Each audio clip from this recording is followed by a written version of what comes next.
A lot we'll get to. I'm excited about this. Chat with Ernest Harvey in about 15 minutes. He runs Camp Moolah down in Thibodaux, training really in the Bayou region. Basically, every elite athlete down in that region, he trains him. That includes Mason Smith, number one defensive lineman in the country for 2021. We'll talk to Ernest Harvey in about 15 minutes. Mikie Mahtook 1 hour from right now. I want to get the perspective. Mikey's just been great to us and great to the show for so long. Wanted to get Mikey's perspective as Major League Baseball is set to restart. He's in Philly. He's already gone to Philadelphia, so players are getting set to get back on the field and reconvene. So we'll delve into that. And something else I want to do today throughout the show, just to kind of set the table for it. 6 weeks ago here on AFR, we did what I called an AFR town hall. And there was nothing, there was no agenda. Sincerely, there was no agenda. It was really just, as I've told you many times, I always feel like I have a pretty good finger on the pulse of what you all are thinking. And with respect to sports and attendance at sports for the fall, I can't say that I had a great sense of what collectively our audience thought. So we spent a day on the show. We called it the AFR Town Hall. And it wasn't exclusively what we did, but it was a lot of what we did on that day. And I basically opened up the phone lines and I said, call me and let me know one question. If allowed, would you attend a sporting event in the fall? We made this our Twitter poll question, and overwhelmingly, it was about 80% of our audience said, yes, I would go. The Twitter poll ended up with more than 4,000 votes, 4,376 votes to be exact, and 78.2% said, yep, I'll go. 10% said no. 11.7%, so just a hair under 12%, said not sure. So today I want to re-ask the same question. We're 6 weeks removed, and remember at that point in May, it was May 12th, we had gone through, we were amid our shutdown, and we had made it through that first spike, and we're starting to see the level off. So I think people were becoming more optimistic at that point. So it was roughly 80-20. I mean, 80% said yes, 10% said no, 10% said not sure. Roughly, that was about what we got throughout the course of the day. And obviously now, as we're seeing this spike again, I'm sensing there are some people who are more, and I'll tell you what drove me to want to do this again today. Earlier today, Terrio and I were doing the Ride podcast, which we do on Tuesdays. You can go listen at 1045ESPN.com or watch on the 1045 Facebook page. But Terrio and I were doing the Ride podcast, and he told me, and this is the first time he expressed it to me, that he was unsure about football season.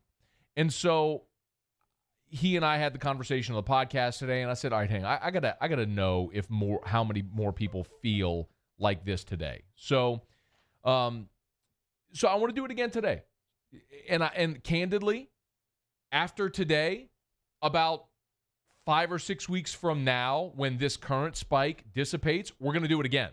Because this is my own social experiment. It's not scientific, but it's my own social experiment to find out from sports fans how they feel about attendance at sporting events this fall. As it stands right, so you can go to my Twitter account, at Matt Moscona. Would you retweet it from the ESPN account, please? Thank you, Musso. Go to my Twitter account, at Matt Moscona, and you can vote on the new Twitter poll, which, as it stands, interestingly enough, certainly far from over, but there's over 2,000 votes. Remember, last time we did this, there were 4,300 votes. I'm already at 2,100 votes, and this has only been up for 2 hours. And what we've seen is essentially about 9% have gone from yes to no. Currently, the yes is at 69%. Remember, 6 weeks ago, it was at 78%. The no was at 10% and maybe was at 12. Well, maybe still at 12, and the no is when it's now at 18.9%. So essentially, roughly 9% of the respondents before have gone from yes to no. It's still overwhelming yes, but we have seen a shift. Let me know your thoughts today. In particular, if you're someone whose opinion has changed over the last 6 weeks for one way or another. If you've gone from yes to maybe or yes to no or maybe to yes, whatever the case may be, I'd love to hear from you today. So tweet me. You can go comment you can reply to that tweet in the comments, and I'll read plenty of those today. Jason Tarver. I mean, I'll read some of these, and we'll read plenty of them today. Jason Tarver said, I'd go right now. I mean, you're going to see some of that. You're going to see some of those people that are overwhelming in favor of, yes, I'll go. Chase Hoyt on Twitter says, I'm not worried about COVID and all. Take care of yourself, and we'll be absolutely fine with going to the game. So I'm getting a lot of that. The flip side of it is we're seeing a lot of people who are not okay. Tracy on Twitter says, I'm not worried about COVID. The flu is worse. Johnny Kingpit said, I'm not scared of the virus. And then you have some of this. This is Hugo Salvatore, who said, whiskey's free at my house. I don't have to wear a mask or social distance. Just be around my family. I'm one less contact to trace. I have relatives with underlying medical conditions. Just won't risk it. I'll watch on TV, though. So I'm seeing a lot of that, too. So I am curious, though, if you've changed your mind over the last 6 weeks. Let's talk. We'll open up phone lines, and I'd love to hear from you today. You can tweet me at Matt Moscona at 1045 ESPN. Hey, Twitter world. Thank you, Juice. You can jump on the Bayou Ford Huddle. Facebook is there as well. You comment on the Facebook Live on the 1045 ESPN Baton Rouge Facebook page. And Paul, are we on YouTube as well? We are. Okay, so we are broadcasting on the 1045 ESPN YouTube channel. So if you want to watch the show, you can do so on the 1045 ESPN YouTube channel or the 1045 ESPN Baton Rouge Facebook page. All right, glad to have you aboard with us here. It is Tuesday, which means Ed Orgeron stopped by off the bench for his weekly visit. Talked about a handful of different things that I'd like to check the box today and run through. Most notably, though, is the most newsworthy things from this past weekend, which was Eric Monroe picking Texas Tech, of course, and Marcel Brooks announcing that he's leaving LSU. So let's start with Ed Orgeron explaining why or reacting to, the decision of Marcel Brooks, former five-star, leaving LSU. Yeah, Marcel's a great young man. I recruited him out of Texas. I think he wanted to go closer to home. And, he left there on a very good note. We wish him the very best. That was an 8-second response. Wanted to go closer to home is probably the key factor there, because as we talked about yesterday, my opinion on the matter is Marcel Brooks is going to apply for a hardship waiver to be able to play immediately. But the only way, and it might be that the NCAA is going to be more apt to grant those in this season because of COVID, but it would only make sense for Brooks if he were going closer to home. And closer to home isn't Baylor. Baylor would make sense to go play for Aranda, but the Dallas area and Waco are a couple of hours apart, whereas if he wanted to go closer to home truly, you'd be talking about Fort Worth. TCU would make a lot of sense right there in Fort Worth in the Dallas area. He's from Flower Mound, just north of Fort Worth. So, but Ed Orgeron didn't elaborate there.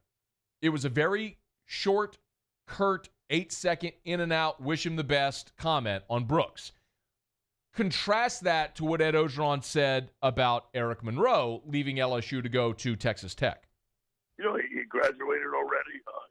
Eric helped us win a national championship.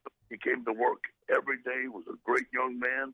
He felt that he'd find a place where he could go and start and show his talents. And not to mean that he would start here, but he felt that it was time for him to move on. So we wish him the very best, too. Eric gave us everything he could every day here while he was at LSU. That is a little bit more of an elaborative comment and commentary on Eric Monroe leaving, which does make a lot of sense. Monroe's been here for 4 years. He was the number one safety in the country. He was at a logjam at the position. You're getting Todd Harris back off of injury. Jacoby Stevens returns for his senior season. Maurice Hampton emerged late in the season last year. Kerry Vincent still plays some sort of hybrid corner. Safety will be the nickel, but is technically listed as a safety. It just kind of makes a lot of sense when you look at that position. You sign Jordan Tolles. Cam Lewis is still there. If you're Eric Monroe, I could see how you'd look around and go, I don't want to be buried in a logjam. I want to go play somewhere else. And Ed Orgeron's like, thank you for giving us 4 awesome years. We wish you the best of luck.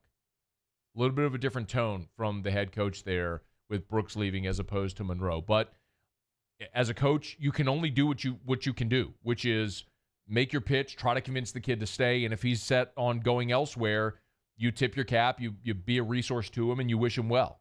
And that's, I think, all LSU can do right now with Marcel Brooks. So looks like that chapter for LSU is closed. You wish Marcel Brooks the best wherever it may be, but Ed Orgeron didn't have much to say about Brooks leaving today when he did. Something Orgeron did talk a lot about is offensive line coach James Craig and the development of the defensive line. He gushed about a couple of those interior linemen. So throughout the show today, we'll sprinkle some of this in. Have it on the rundown in hour 2 to talk about the offensive line, and then at the start of hour 3 to talk about the defensive line. So we'll get to all of that throughout the course of the show today, as well as our town hall topic, which, as I've opened up to you, if you're allowed to go to sporting events in the fall, would you go? You can vote on the Twitter poll at Matt Moscona. You can call us, email us, tweet us, Huddle, Facebook, lots of ways you can get involved. We appreciate you for being here. All right, it's after further review. Let me knock out our first break. When we come back, we're going to go down to the Bayou. We'll talk to Ernest Harvey, running Camp Moolah down there, training some of the best football players in the Tri-Parish region, down in the river parishes. So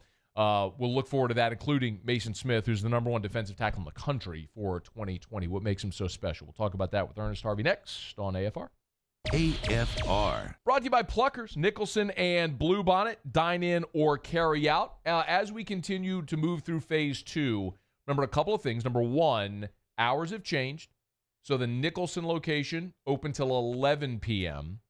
and the Bluebonnet location's open till 10 p.m. Usually, in normal circumstances, they're open past midnight every night of the week. But shortened hours because of COVID, but still, dine-in or carry-outs available. At Pluckers, they're practicing all the social distancing, and for carry-out orders, it's totally safe. We did this on Sunday. I shared with you yesterday. Had a family come over to our house, some friends come over with their 2 kids. We ordered Pluckers, had some salads, some wings, some sides, and I pulled up. We placed the order. It was for carry-out. Placed the order, pulled up, made the phone call when I pulled up. They brought the order to me, took my payment. I never had to get out of the car, and we had a contactless experience. They can do that for you at Pluckers as well. Nicholson, Bluebonnet, dine in, carry out. Pluckers, if you don't like our wings, we'll give you the bird. Are you a licensed contractor? There's lots of good contractors in Louisiana doing work the right way, but unfortunately, too many unlicensed contractors are working outside the licensing requirements. Working as a contractor in Louisiana requires a license for the company doing the work. The Louisiana State Licensing Board for Contractors wants to help you get licensed to allow you to conduct work legally. It's not difficult to get the license. We can help you. Go to lacontractor.org for more information. Licensed contractors, it's the law. This is a house call. This is a follow-up appointment. This is a diabetes checkup. This isn't just more convenient care, it's more advanced care. This is innovating healthcare at Louisiana's #1 hospital, Ochsner. Richards Honda is constantly looking for smart ways to make things easier for you. So we created our buy from home option. It's the easiest, most convenient way to shop for a car, all from the comforts and safety of your own home. Just log on to richardshonda.com, click on the buy from home button, and with a few simple steps, your new or pre-owned car will be ready for pickup or delivered right to your door. It's fast, easy, and smart. Try it today at richardshonda.com. Hi, this is Chance Inman, President and Chief Operating Officer for Janney King Gulf Coast. Here are some ways to protect yourself and those around you from the coronavirus. Wash your hands often and thoroughly. Cover coughs and sneezes with your elbow. Disinfect high-touch surfaces regularly. Use non-contact methods for greeting others. And avoid touching your face. Following these steps, as well as social distancing, should help all of us stay healthy. ServiceMaster Elite create clean, disinfected work environments. As a local business, we take pride in serving the New Orleans and Baton Rouge areas. Our cleaning protocols follow CDC and OSHA standards for healthcare settings, offices, senior living, restaurants, and industrial plants. Contact ServiceMaster Elite to get your operation ready for reopening with germ disinfection cleaning. ServiceMaster Elite, the trusted choice in professional cleaning since 1996. To all of our heroes working on the front lines of this COVID-19 pandemic, your bravery and selflessness represent the very best of us, and we want to say thank you. I'm asking everyone around the state to join me in celebrating the heroism of our healthcare professionals on the 19th of every month at 1900 hours, that's 7 p.m. Write a note of appreciation, make plans to donate to charitable organizations, or say a prayer. To learn more, visit 19thanks.org. Thank you, and God bless.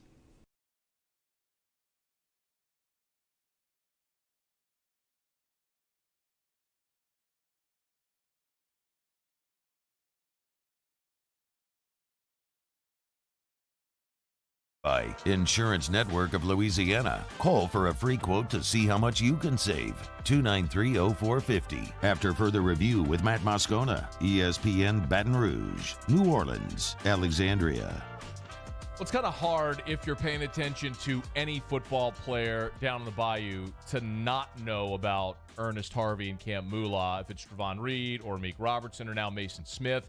Basically, every elite football player down in that region is working out with Ernest Harvey Jr. He's good enough to join us for a couple of minutes on the show. Ernest, good to have you, man. How are you? Hey, how you doing? I'm good, man. Blessed. How y'all doing? Hope everything is well. Great, man. We really appreciate the time. Let me start with sort of a big picture question of how your industry has changed, or has it changed given everything that's gone on with COVID-19? Yes, it's definitely changed because we can't really be in large groups like we usually would be. So it's more of a small group atmosphere with less guys in smaller groups. And there's more times of me being to have the host training session. So as far as the COVID, has really cut our numbers down. How much, if you had to guess, how much have your numbers been cut? Big time, because we got kids that can't come to sessions because their mothers just being precautious with the COVID. So I would say we missing about 25 to 50 kids that will be there on the regular, just getting better. How many guys you usually work with in a day or in a week? Depends on the time of the season. In the off season, in a day, the numbers can get up to 50 to 60 kids in one day, because I will host like 4 to 5 sessions a day.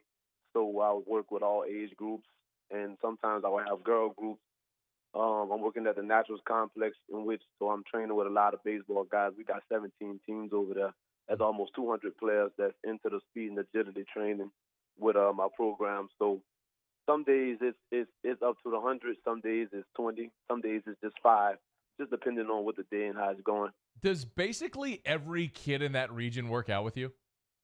Most of them, yes, sir. Most of the kids, most of the kids now area work out with me, and now we're starting to be able to reach out to some areas. Like I got some kids coming from New Orleans, Slidell, and Baton Rouge area. Even got some kids that come down from Texas on the weekends to get a little work. So we're trying to get everywhere we can to get everybody as good as they can be. What's the biggest challenge for you right now, training in your industry, especially working with prep athletes, right? What's the biggest? No, go ahead. Yeah. I would think the biggest challenge would be losing guys to the streets and losing guys, to not being able to be blessed to have things that other guys have. They start making bad decisions as teenagers. So, I would think the biggest challenge is getting kids to buy into what we're doing and trying to get them to reach their full potentials and maybe even get a scholarship. So that's the biggest challenge, fighting what's going on in the world, trying to teach kids to be young men, trying to teach them how to handle themselves in certain situations. It's so interesting that you went there because, my intent in asking the question was going to be about with the coronavirus and the shutdown, but I think your answer was very organic and real.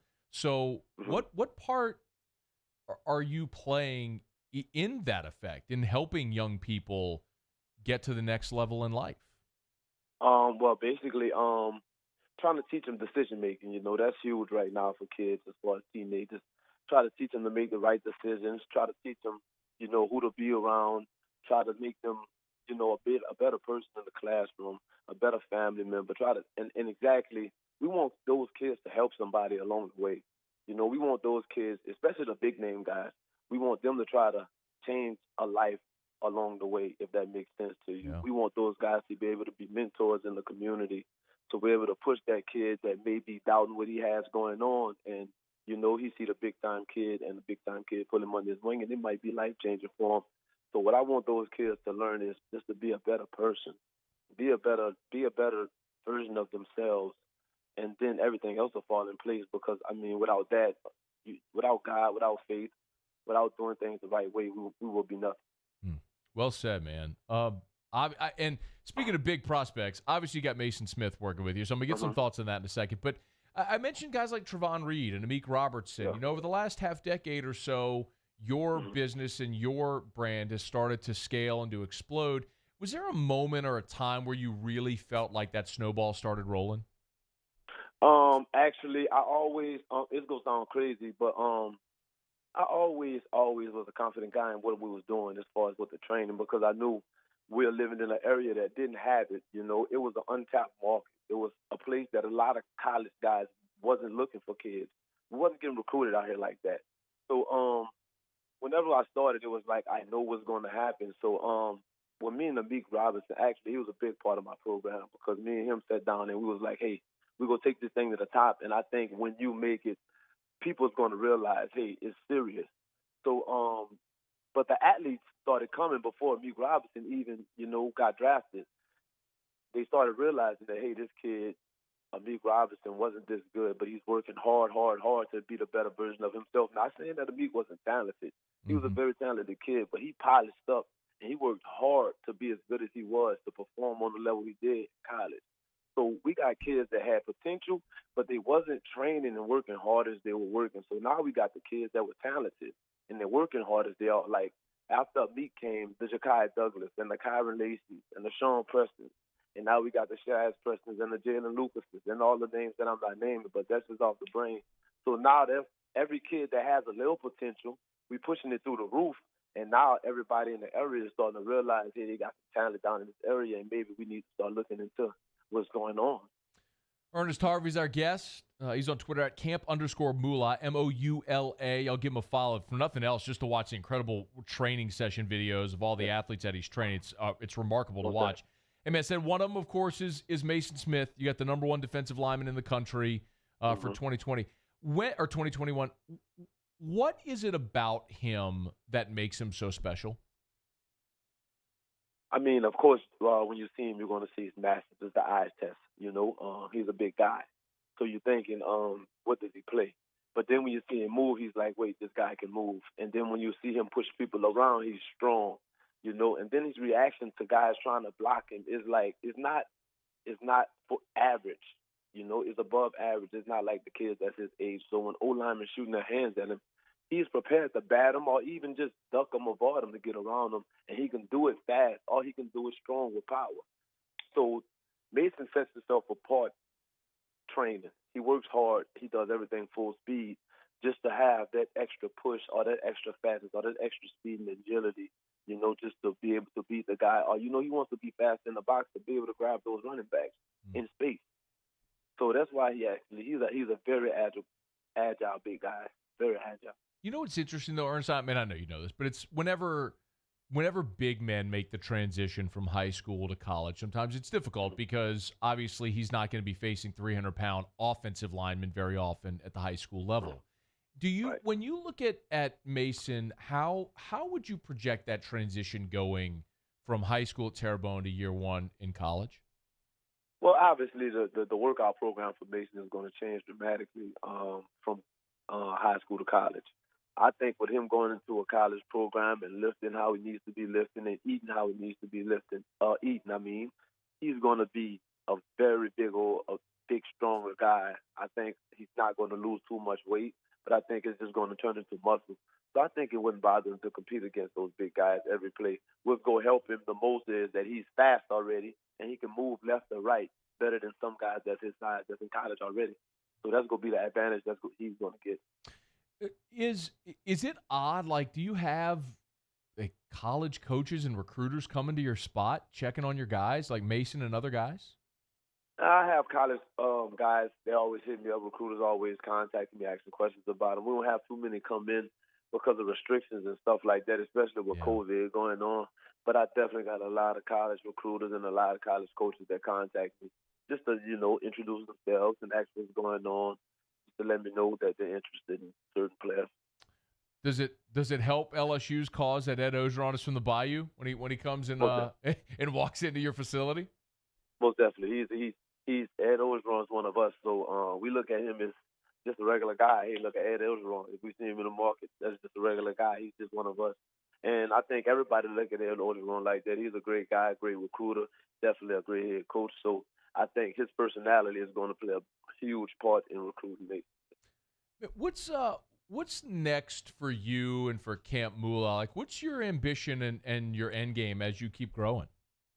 Well, my ambition first is to change as many lives as I can. I mean, I got a lot of guys from my area that can't afford college if they don't get a college scholarship. I mean, it doesn't matter what level we try to get on, Division I, Division II, Division III, NAIA. We just trying to get college degrees off God-given talent. So what I want to do is change as many lives as possible, because there's many ways for these kids to be successful besides the football field. But we can use that football tool as the tool to get what we need. I mean, everybody's not going to go professional. We know that. But everybody, I mean, a lot of kids is good enough to get a college scholarship, go play 4 years, earn a degree, and be good men in life and whatever they choose to chase in college. That's my goal, to change as many lives as possible. Now, of course, I would love to, move on, have my own building, have my own complex, host things and this and host things and that. But I'm at a good space right now in the Natural Sports Complex, and I know God has a plan as far as the future for me. So I'm not rushing none of that. Just want to change as many lives as possible. That's basically my aim. Ernest, I love your mindset. Really enjoyed chatting with you, man. Great perspective and what you're trying to do, man. Really a pleasure. Let's do this again soon, all right? All right, most definitely appreciate you. Y'all hit me up, man. I appreciate all y'all, man. Y'all have a blessed day. You do the very same. It's Ernest Harvey Jr. down at Camp Moolah down in Thibodaux. Y'all follow on Twitter at camp_Moolah, M-O-U-L-A, camp_MOULA. Like I said before, if nothing else, like just to see some of the training videos that they got going on down there at the facility is impressive, man. So y'all give them a follow, man. And you know what? Let me correct myself. I was saying at camp_Moolah. That's not his Twitter. The Twitter is at campmoolah_MG. So my mistake. I was throwing out the wrong Twitter handle. That's my mistake. I was saying it wrong. But you'll find it if you type in Ernest Harvey Jr. But it's at Camp Moolah, MOULA_MG, if you want to go find him on Twitter. Good stuff there. We appreciate the visit. Man, if you're an LSU fan, you got to feel good about what he said about Ed Orgeron coming down there to recruit a guy like Mason Smith. Look, Mike Detillier said it a bunch that, Ed clearly has an inside track for Mason. It makes sense, right? When you're the defending champs, when your head coach is a defensive line coach, and he's from the Bayou region, going down there to get to the number one defensive lineman in the country who's in the Bayou region, that's just a very natural. How could you not land that guy sort of thing? So it feels inevitable, but still got to play out. But really interesting stuff there. What a great perspective, man. That's awesome. I mean, there's so many times you hear about people like with their own ambition, which is there's nothing wrong with it, of having personal ambition. But Ernest isn't sitting there saying, I want to be the biggest facility in the world for this or that. It's just he wants to change as many kids' lives, which is an awesome thing, man. Really enjoyed that conversation. All right, after further review, we're brought to you by Insurance Network of Louisiana. Better coverage for less money. 293-0450, 293-0450, or lainsurance.net. I tell you every single day, call Insurance Network of Louisiana. Let them shop for free to see if they can get you better coverage for less money. There is no catch. People say, there is no catch. Either they can get you better coverage for less money and you switch, or they can't. And you know that the insurance coverage you have now is perfect. 293-0450 or lainsurance.net for Insurance Network of Louisiana. All right, it's after further review. Let me knock out a quick break. We'll come back and go around the SEC. And a former LSU head football coach received an honor today. Pretty cool. We'll tell you about it next on AFR. AFR.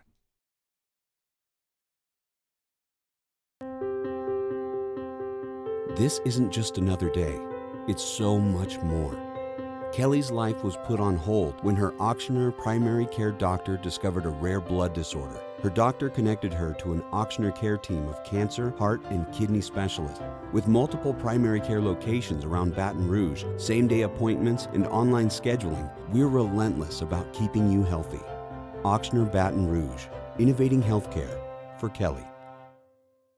Gulf Coast Office Products is a nationally recognized Savin office equipment dealer based right here in Louisiana. Over 100 employees strong, Gulf Coast has the boots on the ground to support all vertical markets, from education, engineering, legal, and finance. With the latest in office technology, from desktop to production segment units, Gulf Coast and Savin have the perfect fit for you. Call 225-756-2644. That's 756-2644 for Gulf Coast Office Products.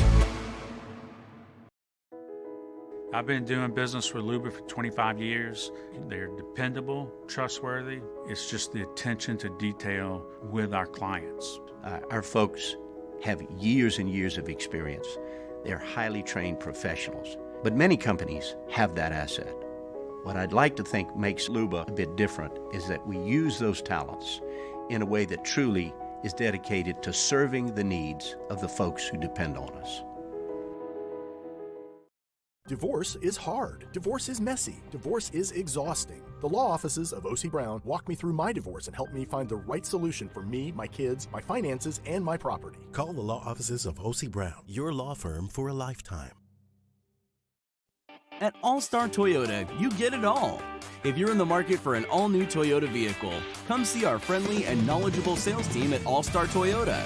Located in Baton Rouge at the corner of Airline and Goodwood, we've been serving our community since 2005 by offering a large selection of new Toyota cars, trucks, and SUVs.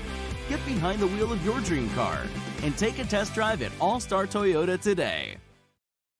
Gulf Coast Bank and Trust is a local bank with a straightforward philosophy. It's about doing the right thing for our customers. Participating in our community with annual local fundraisers. Offering individual attention in a modern banking atmosphere with a trusted local company. Gulf Coast Bank invested in technology with a local touch, giving our customers the power to bank anywhere, anytime. We're building relationships through personal service as the bank that cares about you. Gulf Coast Bank and Trust, the bank that cares about you. I'm Jay Ducote. I grew up learning how to cook at LSU tailgate parties and right in my own backyard.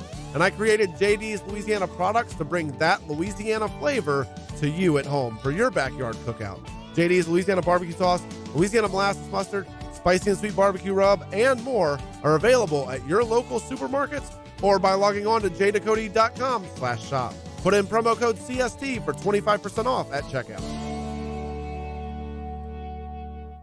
Are you a licensed contractor? There's lots of good contractors in Louisiana doing work the right way, but unfortunately, too many unlicensed contractors are working outside the licensing requirements. Working as a contractor in Louisiana requires a license for the company doing the work. The Louisiana State Licensing Board for Contractors wants to help you get licensed to allow you to conduct work legally. It's not difficult to get the license. We can help you. Go to lacontractor.org for more information. Licensed contractors, it's the law.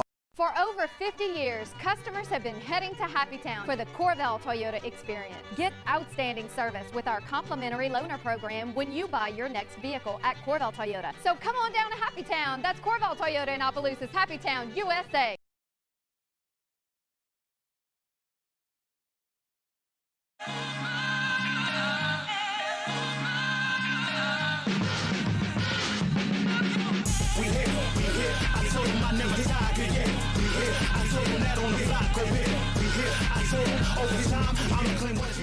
After further review with Matt Moscona, presented by Insurance Network of Louisiana. Call for a free quote to see how much you can save. 293-0450. After further review with Matt Moscona, ESPN Baton Rouge, New Orleans, Alexandria.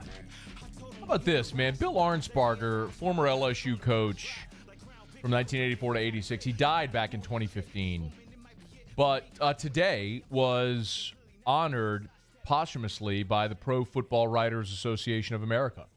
How cool is that? The Pro Football Writers of America have announced Bill Arnsparger and Romeo Crennel as winners of the Paul Dr. Z Zimmerman Award, which is given to two NFL assistant coaches for their lifetime achievement.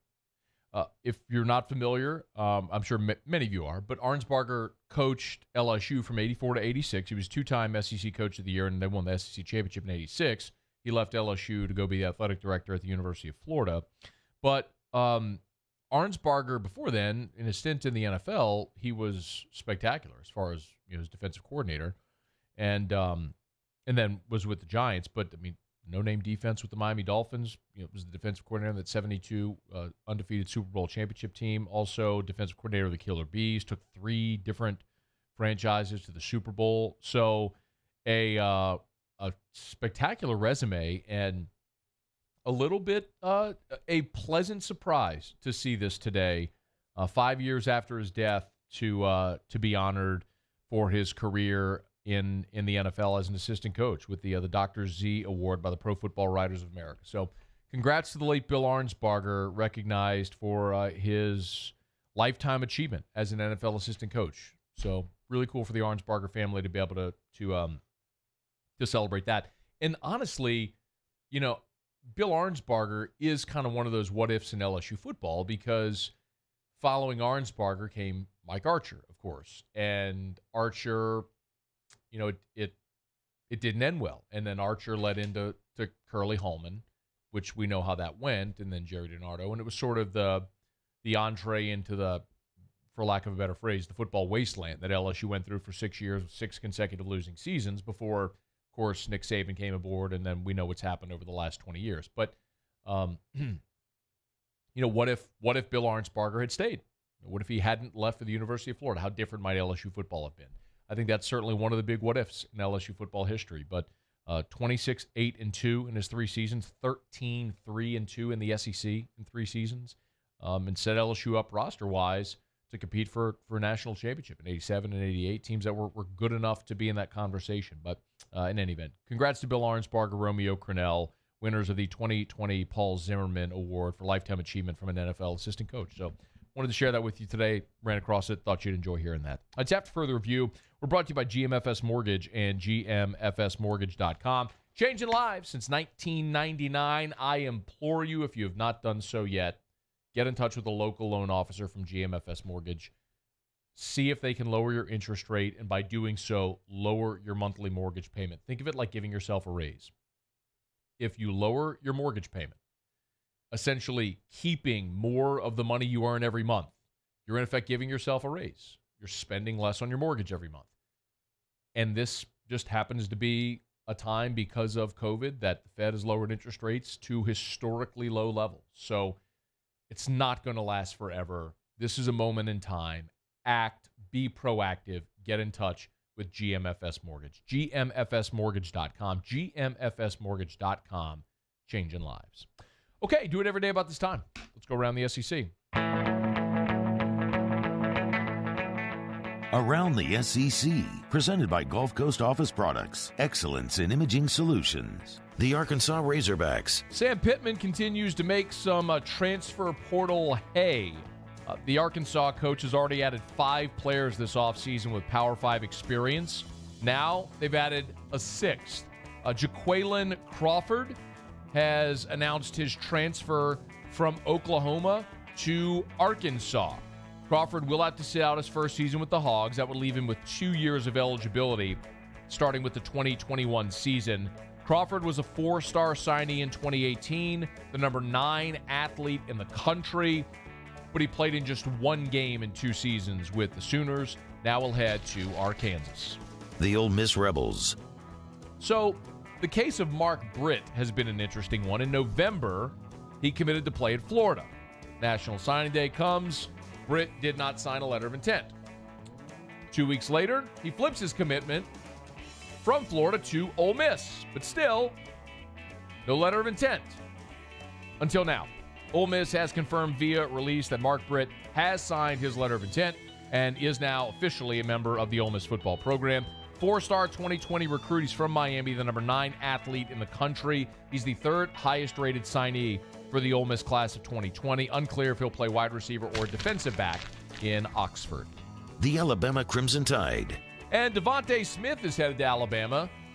You're thinking to yourself, Matt, Devontae Smith already plays for Alabama. No, not that Devontae Smith. Another Devontae Smith. This is cornerback Devontae Smith. Decommitted from Ohio State last week and now has announced his commitment to Alabama. Just a 3-star signee, number 400 overall in the country, the 30th best cornerback in the 2021 class. But after his decommitment, he very quickly picked up offers from Michigan and Georgia. So a guy who's very likely going to see that rating increase throughout his senior season. Devontae Smith pledges to the Crimson Tide. He'll play in Bryant-Dennehy Stadium. Alabama now with 9 commits for 2021. There you have it. That is Around the SEC, presented by Gulf Coast Office Products. Shout out to our guy Trey Beal and our friends at Gulf Coast Office Products. GCOPnet.com. GCOPnet.com for Gulf Coast Office Products. If you need office equipment, if you need your business to run more efficiently, Gulf Coast Office Products can make that happen for you. Ask about the interactive whiteboard. I've been telling you about it for weeks and weeks and weeks now. The interactive whiteboard from Gulf Coast Office Products is a great way to stay more efficient with your customers, your clients, your employees, on-site or remotely throughout the pandemic and beyond. Gulf Coast Office Products, GCOPnet.com for Gulf Coast Office Products. All right, it is After Further Review. If you're just joining us today, revisiting something we did 6 weeks ago. Called it the AFR Town Hall, and I asked you point blank, 6 weeks ago, this was in mid-May, as we were coming through that first wave of the pandemic. And I asked you point blank, if allowed, would you attend a sporting event in the fall? 78% of the respondents on our Twitter poll, and it held true in all the other mediums that we had as well. Roughly 80% said, yes, I would go. 10% said no. Another 10% said maybe. Now with the second wave of COVID-19 upon us, I want to have this question again to see if anybody's opinions have changed the matter. So get to the Twitter poll and vote if you would, or give us a call. As it stands, right now, we're still looking at, let's see. That was the one from the fall. Poll from today, we're looking at roughly just a hair under 70% as of right now. 2,500 votes on the Twitter poll. 69.3% of respondents have said they would attend. 18.8% of respondents say no. 11.9% say maybe. So that 12% maybe has held. The fluctuation has seen about 9% of the yeses flip to the no's. So I'm curious if in 6 weeks from now, when we get through this wave, how that might change and how this might change as we continue to move through the day. So phone lines are open if you want to join us, 499-1045, 499-1045, or toll-free 844-568-MATT, 844-568-6288. You can tweet us at Matt Moscona at 1045 ESPN. You can jump in the Bayou Ford. You can jump in the Bayou Ford Huddle. YouTube, Facebook Live there as well, so feel free to get your comments in there. All right, it is After Further Review. Let me knock out a quick break here. We'll come back, wrap up hour number 1. Awesome news for a former LSU Tiger. We got a bit of a promotion today. I want to chat about that next on AFR. AFR. AFR is brought to you by River City's 1 Hour Air, where they're always on time or you don't pay a dime. 752-0001, 752-0001. That's where you can get them in Baton Rouge. Remember,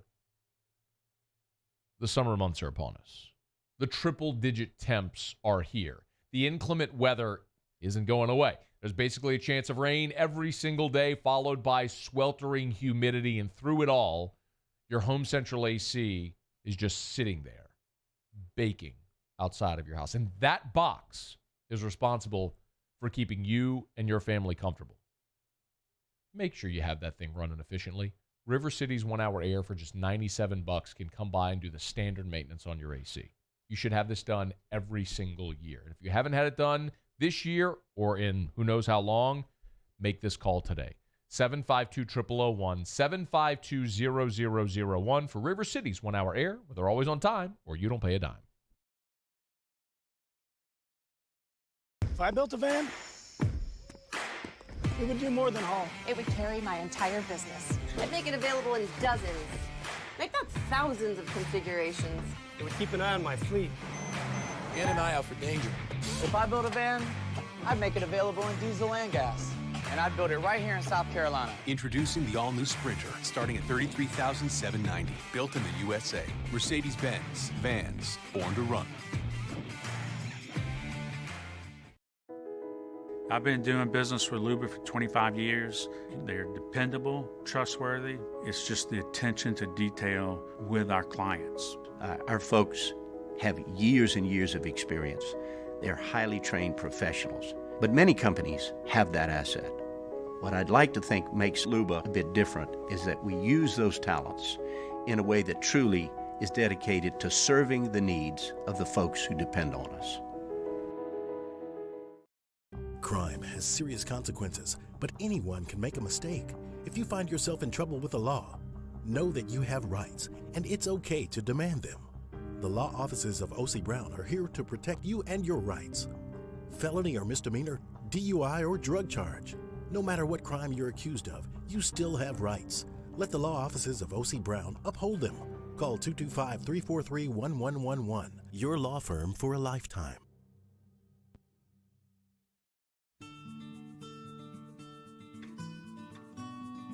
This is a house call.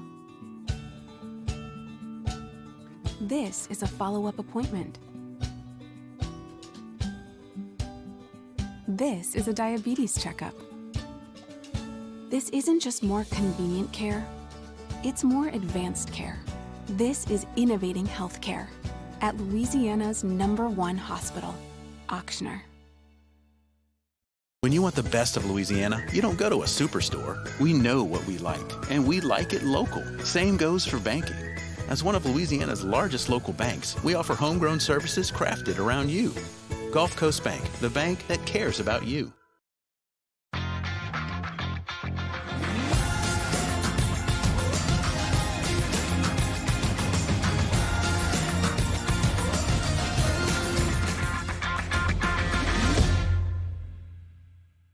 ServiceMaster Elite create clean, disinfected work environments. As a local business, we take pride in serving the New Orleans and Baton Rouge areas. Our cleaning protocols follow CDC and OSHA standards for healthcare settings, offices, senior living, restaurants, and industrial plants. Contact ServiceMaster Elite to get your operation ready for reopening with germ disinfection cleaning.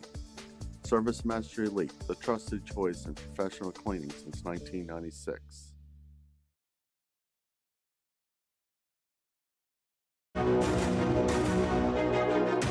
After further review with Matt Moscona, presented by Insurance Network of Louisiana. Call for a free quote to see how much you can save. 293-0450. After further review with Matt Moscona, ESPN Baton Rouge, New Orleans, Alexandria. Mikie Mahtook in 13 minutes from right now. Former Tiger is in Philly, his first season with the Phillies, and he's preparing for that season right now. He's going to join us as baseball is eyeing their restart.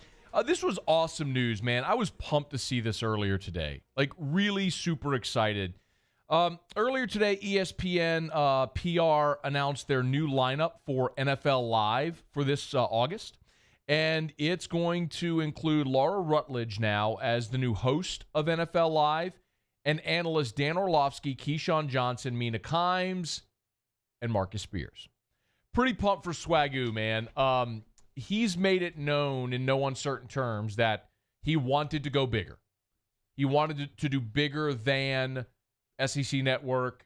As great a gig as SEC Network is, as great an opportunity as it was for him to be on SEC Nation, Marcus Spears has made it known that he wanted more. He wanted to have a bigger opportunity, and he's got it now on NFL Live. So I'm really excited for Marcus Spears, and I'll tell you this much.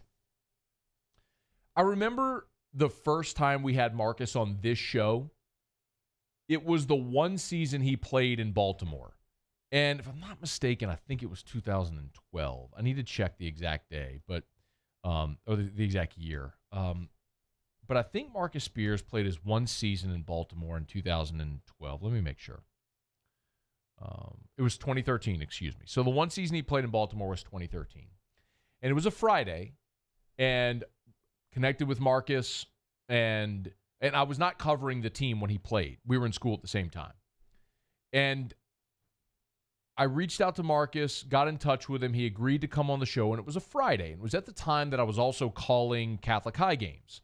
So at that time, this feels like a lifetime ago, but at that time, I was doing AFR on Fridays from high school stadiums because I would do the show from the press box of whatever high school game I was calling that day. We'd end at 6, and then at 6:45, we'd be live with the pregame. I just didn't have enough time to get from studio to wherever I was calling the game, get set up and all that stuff. So if you recall, then on Fridays, we would do the show from a press box of wherever Catholic was playing. And I was at Olympia Stadium and getting ready to call a Catholic High game in 2013, and we had Marcus Spears on, and he was getting ready to play. He was playing his one season with the Ravens. And I remember having him on the show, and we hung up that interview. I remember thinking, damn, that was really good. Like, he was really good. And people often ask me, oh, what's your favorite interview, this or that you've done? I'm not going to say that that's my favorite, but I'll put it to you this way. So I've done AFR now for 10 years. If you factor in 250 shows a year, roughly, and let's say on average 3 interviews a day, that's 750 interviews a year. Over 10 years, you're approaching 10,000 1,000 interviews. I don't remember who the hell I talked to yesterday on the show. Like, I don't remember who I talked to earlier this hour. I'm just kidding. It was Ernest Harvey. But my point is, when you do that many interviews, finding something that stands out is not easy. Like, it has to be, for some reason or another, atypical or extraordinary that you remember it. And I'm sitting here telling you 7 years removed, I remember doing an interview with Marcus Spears in 2013 from a high school football stadium when he was playing with the Ravens because it was that good. I can't tell you what we talked about. I don't remember any of that stuff, but I just remember thinking, damn, he was good. And I'm not surprised at all that since his career has ended, he's ascended the way he has. Because the reality is, in this business, you can go to school and you can try to get as much, textbook learning as you can. There is no substitute, however, for experience. And the reality is that some people have it, and there's a certain it you have to be able to be in this industry on air professionally and make it. And if you don't have it, you can't learn it. He's got it. And he always did, and I'm pumped for him. So Marcus Spears, congrats. He joins the sort of growing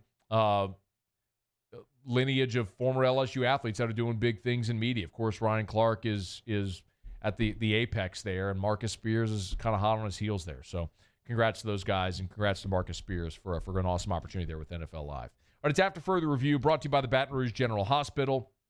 Online at brgeneral.org, brgeneral.org, part of the Mayo Clinic Care Network.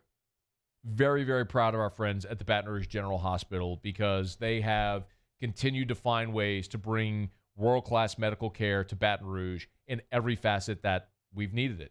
They've reopened the emergency room at the Mid-City location. They have done everything that our community has needed in way of COVID-19 response. They've expanded their reach. They're growing their team. If you've ever thought of a career in healthcare, what an awesome time right now to join. They've made Surgery Fast Pass available. It's a touchless experience prior to surgery to get you registered. They've got the Baton Rouge General mobile app where you can get your surgery tracker. You can find wait times at their express care locations. They're trying to make healthcare as easy and accessible for everyone in our community as possible. It's Baton Rouge General Hospital. Online at brgeneral.org, brgeneral.org. The Baton Rouge General Hospital, part of the Mayo Clinic Care Network. So we knew that we knew that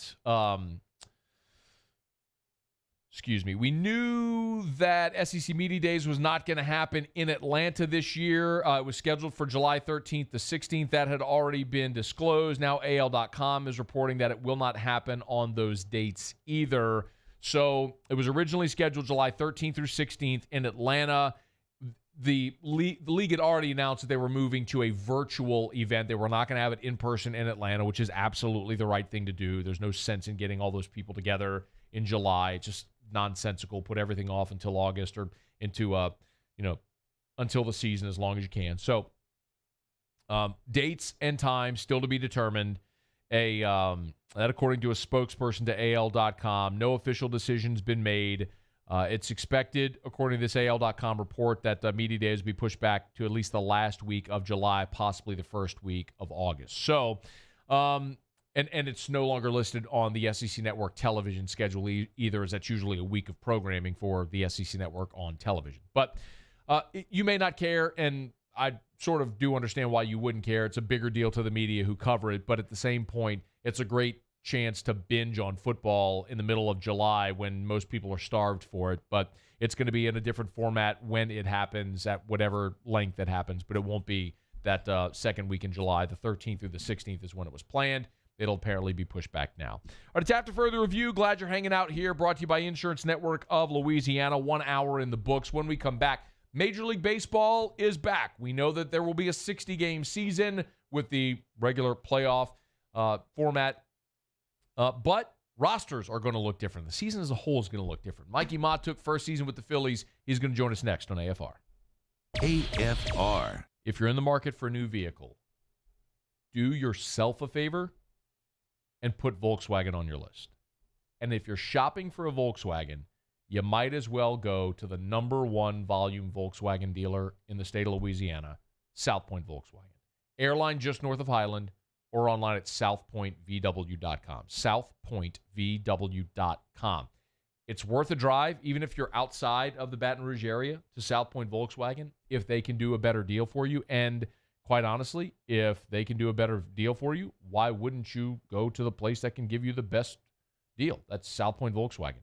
Remember, if it's on the lot, it's online at southpointvw.com. Search the available inventory, and you will see pictures of the actual vehicle on the lot, not a stock image from a catalog. You will see the actual vehicle that's there on the lot on Airline just north of Highland. New and certified pre-owned, South Point Volkswagen. What's your direction?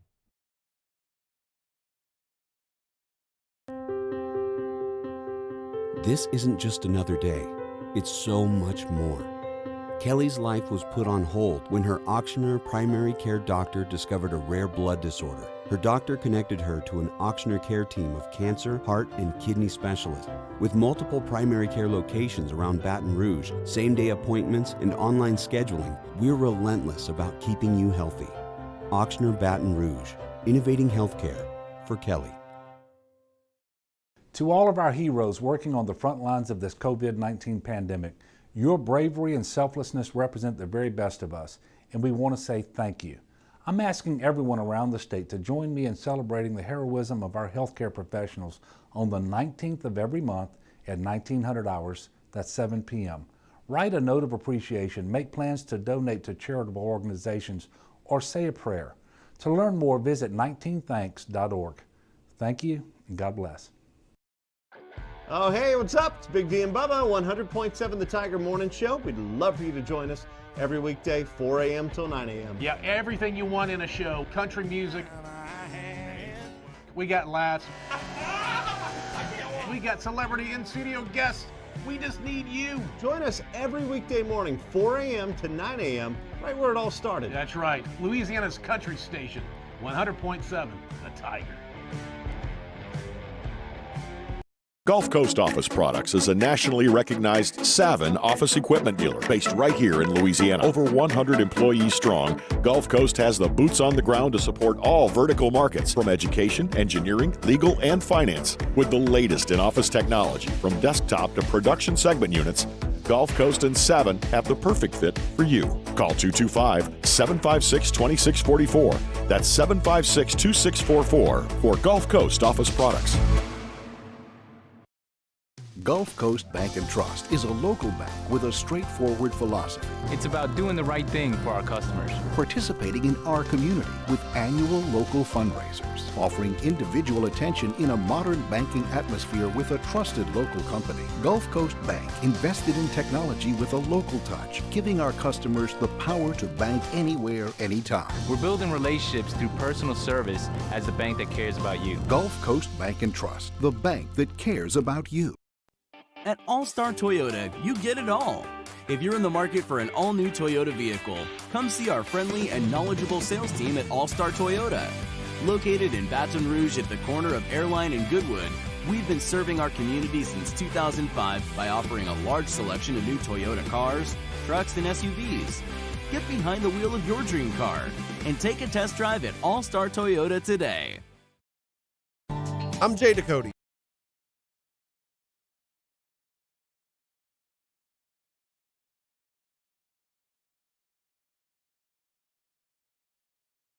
Number 2 of After Further Review come at you here about 50 seconds. Adam Silver says the NBA is still planning to start their restart on time, but the coronavirus spread may stop that. It was an appearance on Time 100 Talks when Silver was asked if there's any chance the NBA doesn't go to Atlanta. To Orlando, said there's never full steam ahead no matter what. But one thing is the virus is unpredictable. They're learning something new about it on a daily basis and also looking at all the data on a daily basis. The NBA did just have another player test positive. That's DeAndre Jordan of the Nets, and he said on social media last night that because of that positive test, he will not attend the restart in Orlando. Baseball news, the Detroit Tigers signed Spencer Torkelson. He was the number 1 overall pick in the Major League Draft and now will officially forego the rest of his career at Arizona State and play for the Detroit Tigers. Hour number 2 of After Further Review starts right now. Matt Moscona. I'm very important. After further review. Say it one more time. After further review with Matt Moscona. And here we go. ESPN Baton Rouge, New Orleans, Alexandria. Live from the Mercedes-Benz of Baton Rouge studios. That's right.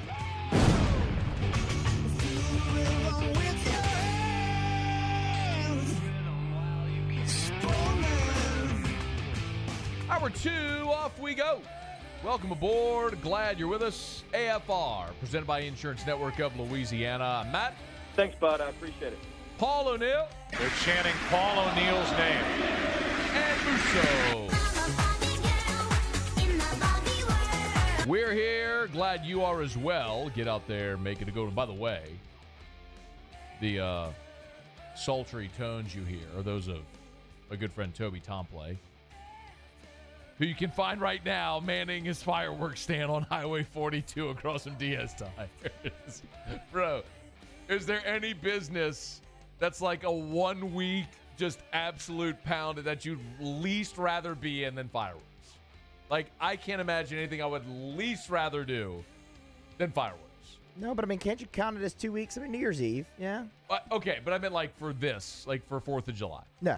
I mean, the amount of people that are going to bombard your tent and try to haggle with you over sparklers and Roman candles. And, like, my father-in-law is probably one of those who's going to go spend hundreds and hundreds of dollars on fireworks to do a light show. And I'm going to be like, hey, can I go inside and not blow myself up and catch on fire? That's the question. Is there a bigger waste of money than fireworks? For me, no, none. There's no bigger waste. But I digress. But listen, I get it. A lot of people like fireworks. And shout out to my guy, Toby Tomplay. Did the After Further Review theme.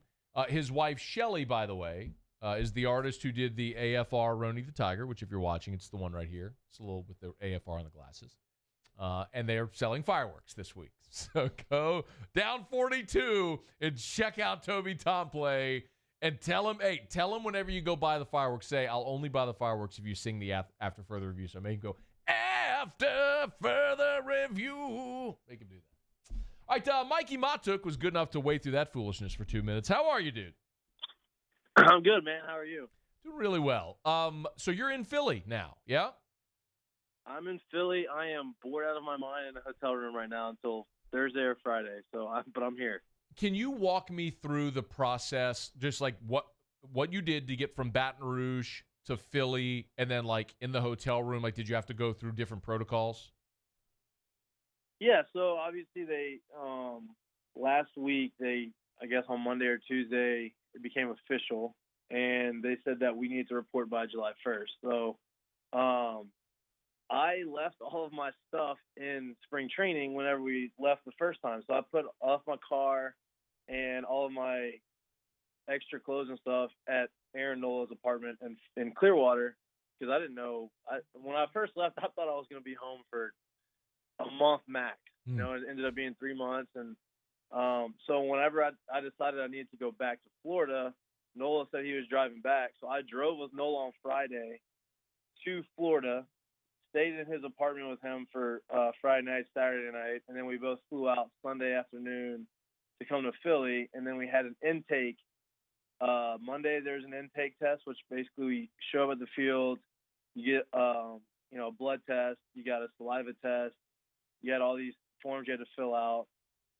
It's kind of an eerie feeling, to be honest with you. It really was like a movie. They had stations set up that were like super spread out. They had all these like plastic glass coverings. And, everybody had like hazmat suits on. It was kind of an eerie thing, but you go and take your test, and then they have another intake test tomorrow. And then hopefully all the results come back by Thursday or Friday, and then we're practicing by Friday. Where was the intake test? It was on the concourse of Citizens Bank Park. So you went to the park? Wow. Yeah. So they had a driver come and pick me up from the hotel, bring me to the park. We had specific times. So, you didn't want to get there super early and you didn't want to miss your time. So you get there, they had a driver come and pick me up, and then you just wait in line at the proper social distance, and just go through the whole testing. Now, did you and Nola social distance in the vehicle, like one in the driver's seat, one in the far back? I was in the far back. I was a very bad co-pilot. I slept most of the way. So I was in the back of his truck, and he drove. He said he liked to drive, so he drove the whole way. That's all good, man. You got your rest. That's it. All the intake was at the park. Is the entire team staying at the same hotel now, or are people who live there, have a residence there, staying at their residence? Yeah, so people who have their own apartments that they, either kept throughout this whole thing or have a house here or whatever, they're living at their own place, at their apartments they have. I didn't have an apartment because I didn't know if I was going to make the team yet or not. They hadn't come up with the roster yet. So I decided I'm going to stay at the hotel. There's the hotel like right across from the field. It's not too far. And they have some pretty good rates here. So I'm staying here for the 3.5 weeks until spring training number 2 is over, and then I'll figure out what I'm going to do after that. Mikie Mahtook, it's a grind. Is it? I mean, it can't be worse than being in minor league ball. No. The hotel's nice. I mean, the hotel I'm in, it's not a bad hotel. It's a nice hotel. It's new. It's a good spot. It's just at the end of the day, you're in a hotel room by yourself. I walk outside for like 30 or 45 minutes a day in the parking lot, just aimlessly walking, just trying to get out of the room. Just to get out. What's the vibe like in the city? I mean, compared to, you've been in Baton Rouge for 3 months, so you know what it's like here. Compare or contrast it to what it's like in Philly right now. I can't really give you too accurate of a description of that, just because I haven't been around the city yet. I haven't. I'm so isolated in my hotel room, and then, I haven't even left to go. I don't have a car here yet. My car is getting shipped here, so I Uber Eats everything, and I sit in my hotel room, and then I walk outside, and then I come back in, and that's it. So I can't give you an accurate description of it, but I can imagine it being kind of similar to Baton Rouge. The glamorous life of a professional baseball player. Oh yeah. What are your teammates saying? Are you in contact with any of your teammates? Yeah. I talked to a lot of them when I was at the intake, and it was kind of like, just catching up. Hey, what'd you do for these 3 months? Some of them were in Georgia, some of them were in Florida, some of them had to go to California. And honestly, man, we all want to play, and we all want to start this season without any hiccups, but I don't know. I guess the theme between all the players is we're not sure if we're going to even play. They're doing the best they can with the testing and all the safety measures, but at the end of the day, this virus is still kind of spreading, and it's kind of had this new second wave, and guys are concerned that we may not get this thing off the ground. So what? Mikie Mahtook's our guest, of course, on Twitter at Mikie Mahtook 8. Y'all give him a follow. So what do you do now? Like, are you practicing? Are you able to play? Are you able to go to the field and take grounders? Like, what are you doing with respect to baseball? So right now, there's no baseball activities until we get to the field. So what they're going to do is it's going to have kind of like a college feel of it. I remember in college how you had to have like 4 groups of 4 or 5 at a time at the field before you could start your full team's practices. Yeah, I remember that when I played. It was the same, yeah. Well, I didn't know if you knew that was the rules. Well, anyway, that was the rule of college. You could only go 4 or 5 at a time before the full squad could get together. Right. So No, of course I remember that. Yeah, like when we go out there, it'd be me and a couple of guys. We get the fun go out. All the good stuff. I got it. Of course. Hang out in the clubhouse. Yeah. We'd spit sunflower seeds at each other, play games. When it would rain, we do the thing where you slide in the tarp and all. Yeah, for sure. Yeah. Got it. Yeah, exactly. I knew you knew. I knew you knew how it worked. But yeah, so I think that's how we're gonna do it. We're gonna have like smaller groups. Yes, specific times. And we had a Zoom meeting yesterday, and Girardi was on the meeting, and he was basically saying, hey, this is how we're going to have to do it. I know it's inconvenient. We're going to have to schedule times to work out, like in the gym, in the locker room. We're going to have to, if your workout time is at 10 o'clock, like show up as close to 10 as you can. If you show up late, you're going to miss your day of practice. They're being super strict on time so that we're spending the least amount of time we can in the clubhouse and around each other as we possibly can. So you said there's some feeling that maybe this thing may not get off the ground. You all are scheduled to start. I'm looking at your schedule right now. It's going to be July 23rd, looks like. Yeah, 23rd, July 23rd or 24th. It's one of those 2 days. Okay. What I'm looking at right now shows Thursday, July 23rd against Washington. So if that's it, or whatever it may be, how much time do you think you'll need to be game ready to be able to play in a major league game that day? As a position player, I don't think it's going to take long. I think for me, the last 3 months I've been working out extremely hard, and I'm as prepared as I can be. Not being on the field and getting live at bats. For me, I think I'd probably, after about 2 weeks of just consistent live at bats and being on the field every day, I think I'd be ready. The pitchers are going to be the ones that are going to take a little bit longer. It takes a little bit longer for them to build up innings. I know a lot of the guys have been throwing bullpens this whole 3 months, and they've been doing a lot of simulations of trying to, up downs, which is basically throw 20 pitches an inning, sit down for 5 minutes, come back, throw another inning, sit down for 5 minutes. So they're trying to simulate up downs basically is innings pitched. And so I think a lot of guys have been doing that. And they're as ready as they can be without having to pitch the live guys. So I think the pitchers are the ones that take a little bit longer, but from everybody I've talked to, they've been doing a good job of keeping their arms in shape and keeping them conditioned. I could probably talk to you for an hour. I got so many questions, but I won't keep you too much longer. Hey, I got nothing going on, man. You can talk to me all you want. I should have thought about that. Mahtook, co-host for the day. Well, I'll tell you what. There are some things I want to ask though about, like, if you think some guys might, or your reaction to guys sitting out, things like that. Do you mind? Do you want to hang on? We'll come back and we'll wrap up.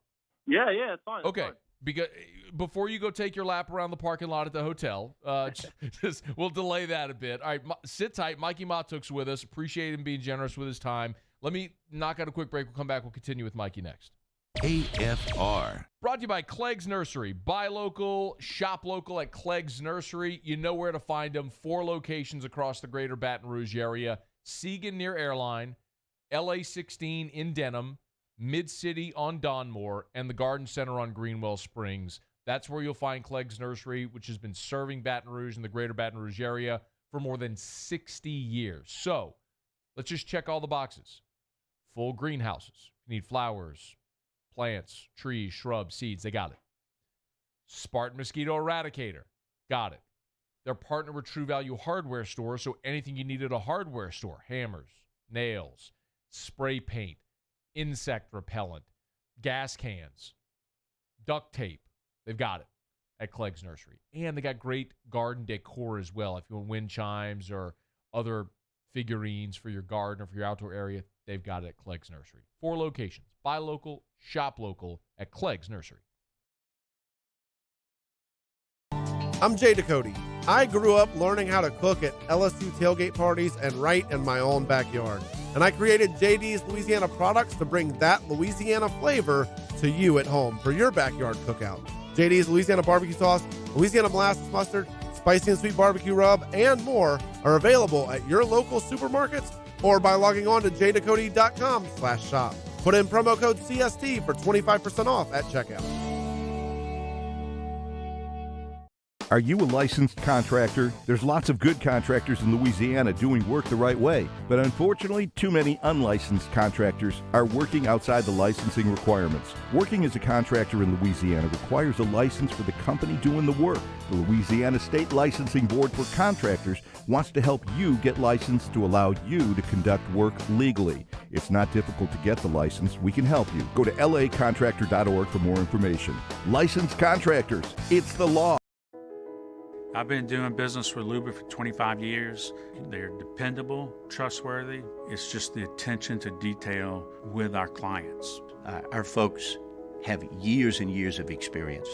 They're highly trained professionals. But many companies have that asset. What I'd like to think makes Luba a bit different is that we use those talents in a way that truly is dedicated to serving the needs of the folks who depend on us. Crime has serious consequences, but anyone can make a mistake. If you find yourself in trouble with the law, know that you have rights, and it's okay to demand them. The law offices of O.C. Brown are here to protect you and your rights. Felony or misdemeanor, DUI or drug charge. No matter what crime you're accused of, you still have rights. Let the law offices of O.C. Brown uphold them.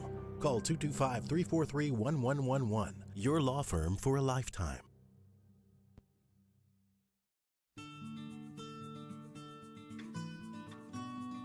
This is a house call. This is a follow-up appointment. This is a diabetes checkup. This isn't just more convenient care, it's more advanced care. This is innovating healthcare at Louisiana's #1 hospital, Auctioner. Here at the Big Squeezy, we continue to serve the Baton Rouge and Southeast Louisiana areas during these troubling times. We are dedicated to providing you healthy food items to help you live your best life. From our cold-pressed juices to our delicious smoothies, let the Big Squeezy keep you going. Stay active, stay happy, and let us help you stay healthy. Visit us at our locations and also inside of Alexander's and Mathern's grocery stores or online at thebigsqueezy.com.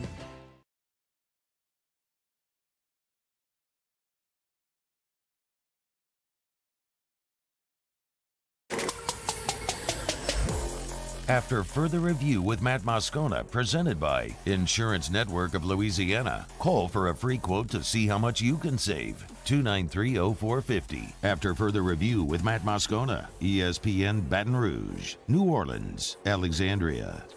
Better coverage for less money. Insurance Network of Louisiana. Check them out online, lainsurance.net, lainsurance.net. That is terrifying. There's a shirtless video of Mike Tyson shadowboxing outside somewhere next to a pool. At 53, he's still just a terrifying man. Mikie Mahtook's good enough to hang out with us for another segment. But as we learn, he's basically doing nothing but Uber Eats, watching movies, and walking around the parking lot of the hotel. So it's a good time to catch up with him. Have you done your walk yet around the parking lot? I did my walk a little earlier. I think I'm going to go for an evening stroll, Matt. Okay, good. I think that's next on the agenda. Are there any people there at the hotel who recognize you that maybe go for a walk with you and chat about baseball? Yeah. There's a couple of players here. This hotel actually is going to be the hotel where the Eagles are staying for training camp. So I'll be sharing the hotel with the entire Eagles team, which will be interesting. That's good. I'll get you some, like, you can be sort of my my gopher. You can go get us some interviews. You can be our runner. Get us some interviews for the show. Make some contacts. We'll make sure we compensate you. Free food when you're in town, stuff like that. We'll hook you up with wings from Pluckers and socks from Dead Soxy and things like that. So we'll make that happen. Okay. Yeah, I'm in for that. I wanted to ask about guys sitting out. That's sort of the past couple of days been a little bit of a storyline, right? So we've had some pretty prominent names, if it's Zimmerman or Leak, some other guys. Did you anticipate this? I did. I know that Zimmerman had talked about it before he even came out and said that he was sitting out. I know he talked about, I think about a month ago, he had mentioned that he was contemplating just sitting out the season. I think his mom is a high risk, and he has a newborn and things like that. So I think I did expect that. Obviously you see some people in the NBA say that they're going to sit out, and MLB gave players the option. They left that door open for the guys who were higher risk people or that are involved with higher risk families, and so I kind of expected this to happen. I think there'll be more in the coming days that they end up sitting out, but how many, I'm not sure.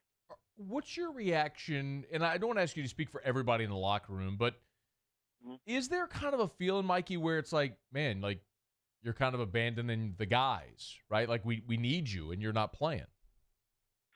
I think that in this, like with this situation, it's such a special situation. It's such a special time. I think players understand it. I think they know that, at the end of the day, your family is the most important thing. I mean, look, this is your livelihood. This is the way you make your income. But at the end of the day, you have to do what's best for your family and for yourself. And I think guys understand that, especially in the time of the coronavirus and the pandemic that we have going on. So I think people will get over that. I don't think people look at these guys and say, oh, they're being selfish, So I think in any other time, I think it would be, but I think right now, I think people will understand what's going on.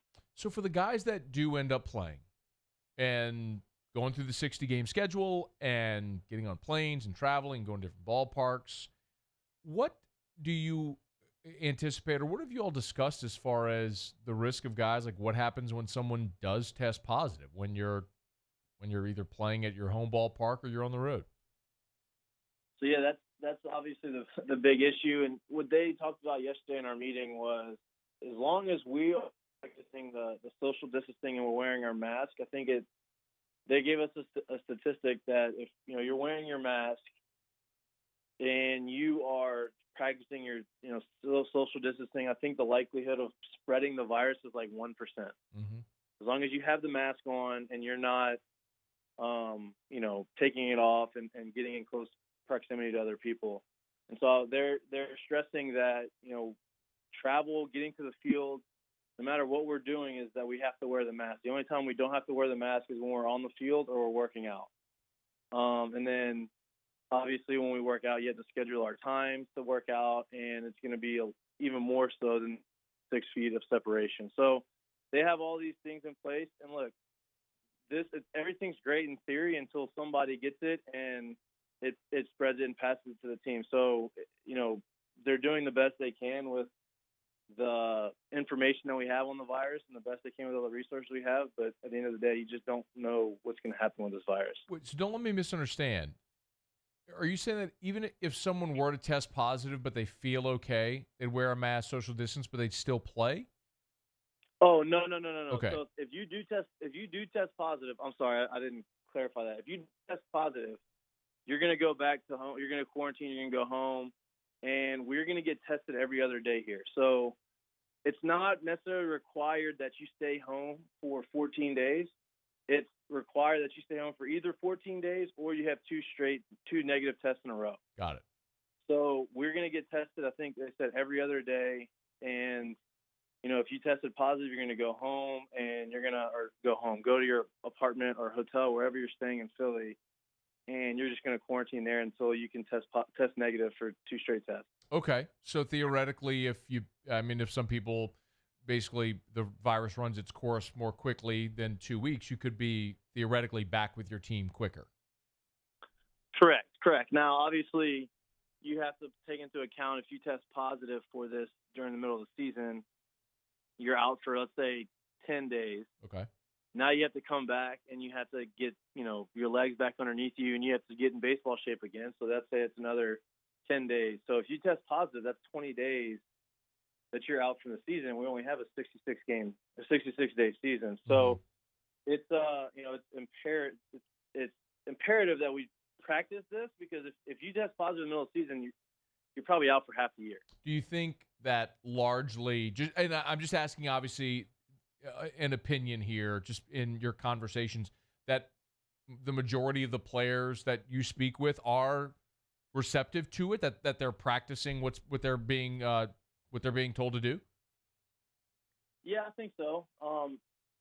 As of now, that we are, I think that we're here. We finally got back to playing, and I think everybody's excited and finally ready to get going again. Now, in 3 weeks and a month, whenever things start to feel like they're normal again, like, are people going to start getting a little bit lax and not following as closely? I'm not sure, but right now I think people are very very open to it, and they're open to following the rules as closely as possible. I'm gonna let you go in a minute. Are you excited? Like, are you excited for the season?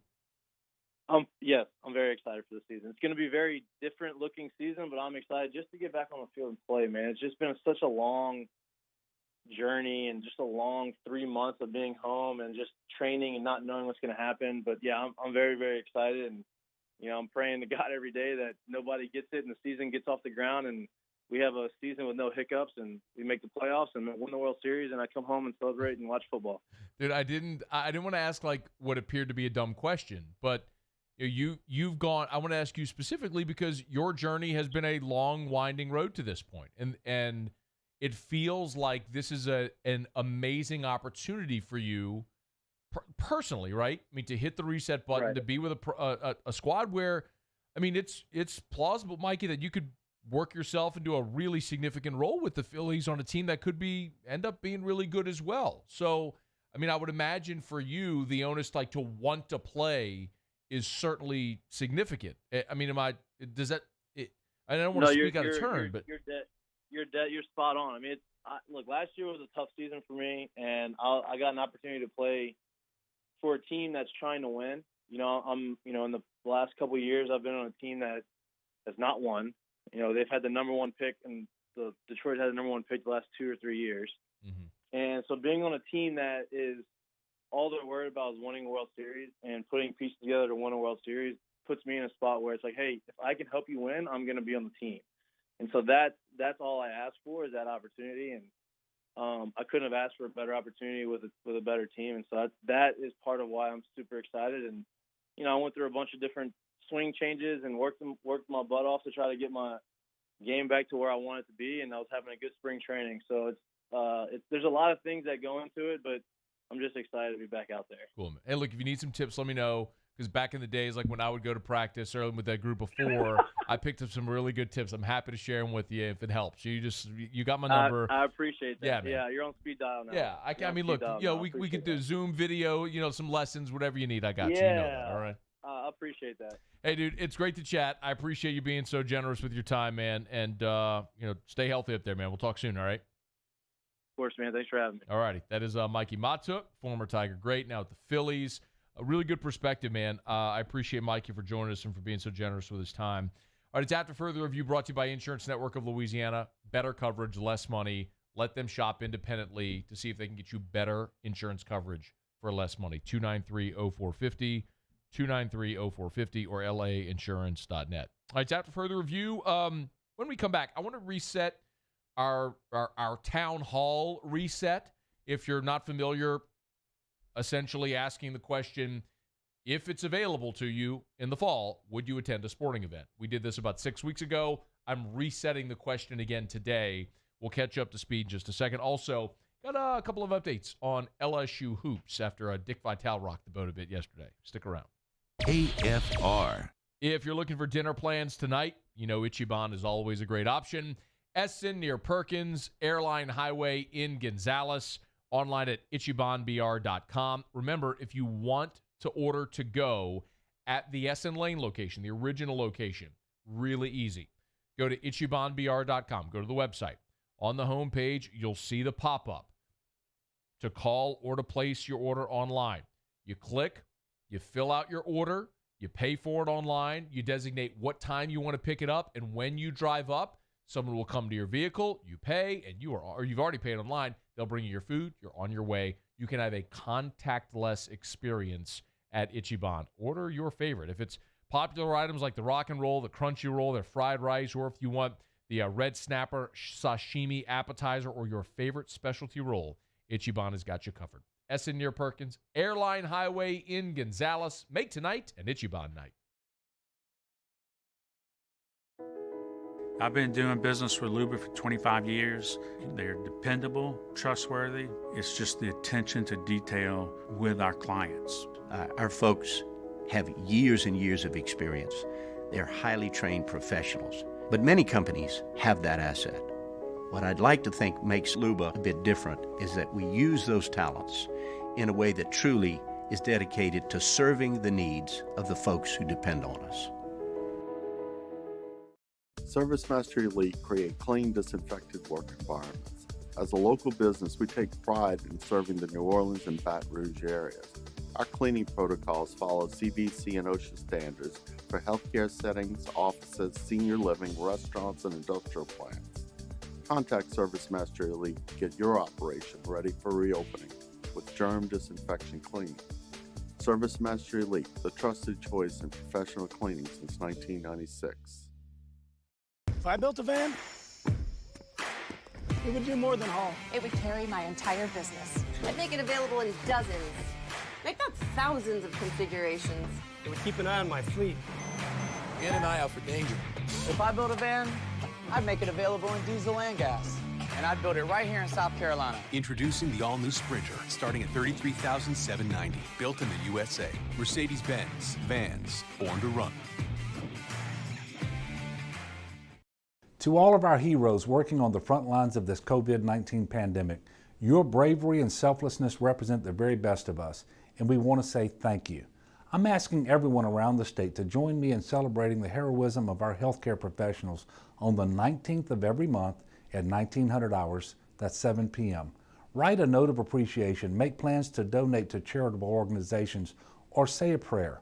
To learn more, visit 19thanks.org. Thank you, and God bless. This isn't just another day, it's so much more. Kelly's life was put on hold when her auctioneer primary care doctor discovered a rare blood disorder. Her doctor connected her to an auctioneer care team of cancer, heart, and kidney specialists.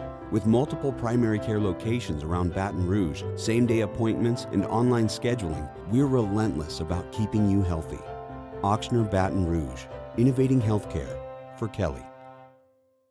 Gulf Coast Office Products is a nationally recognized Savin office equipment dealer based right here in Louisiana. Over 100 employees strong, Gulf Coast has the boots on the ground to support all vertical markets from education, engineering, legal, and finance. With the latest in office technology from desktop to production segment units, Gulf Coast and Savin have the perfect fit for you. Call 225-756-2644. That's 756-2644 for Gulf Coast Office Products.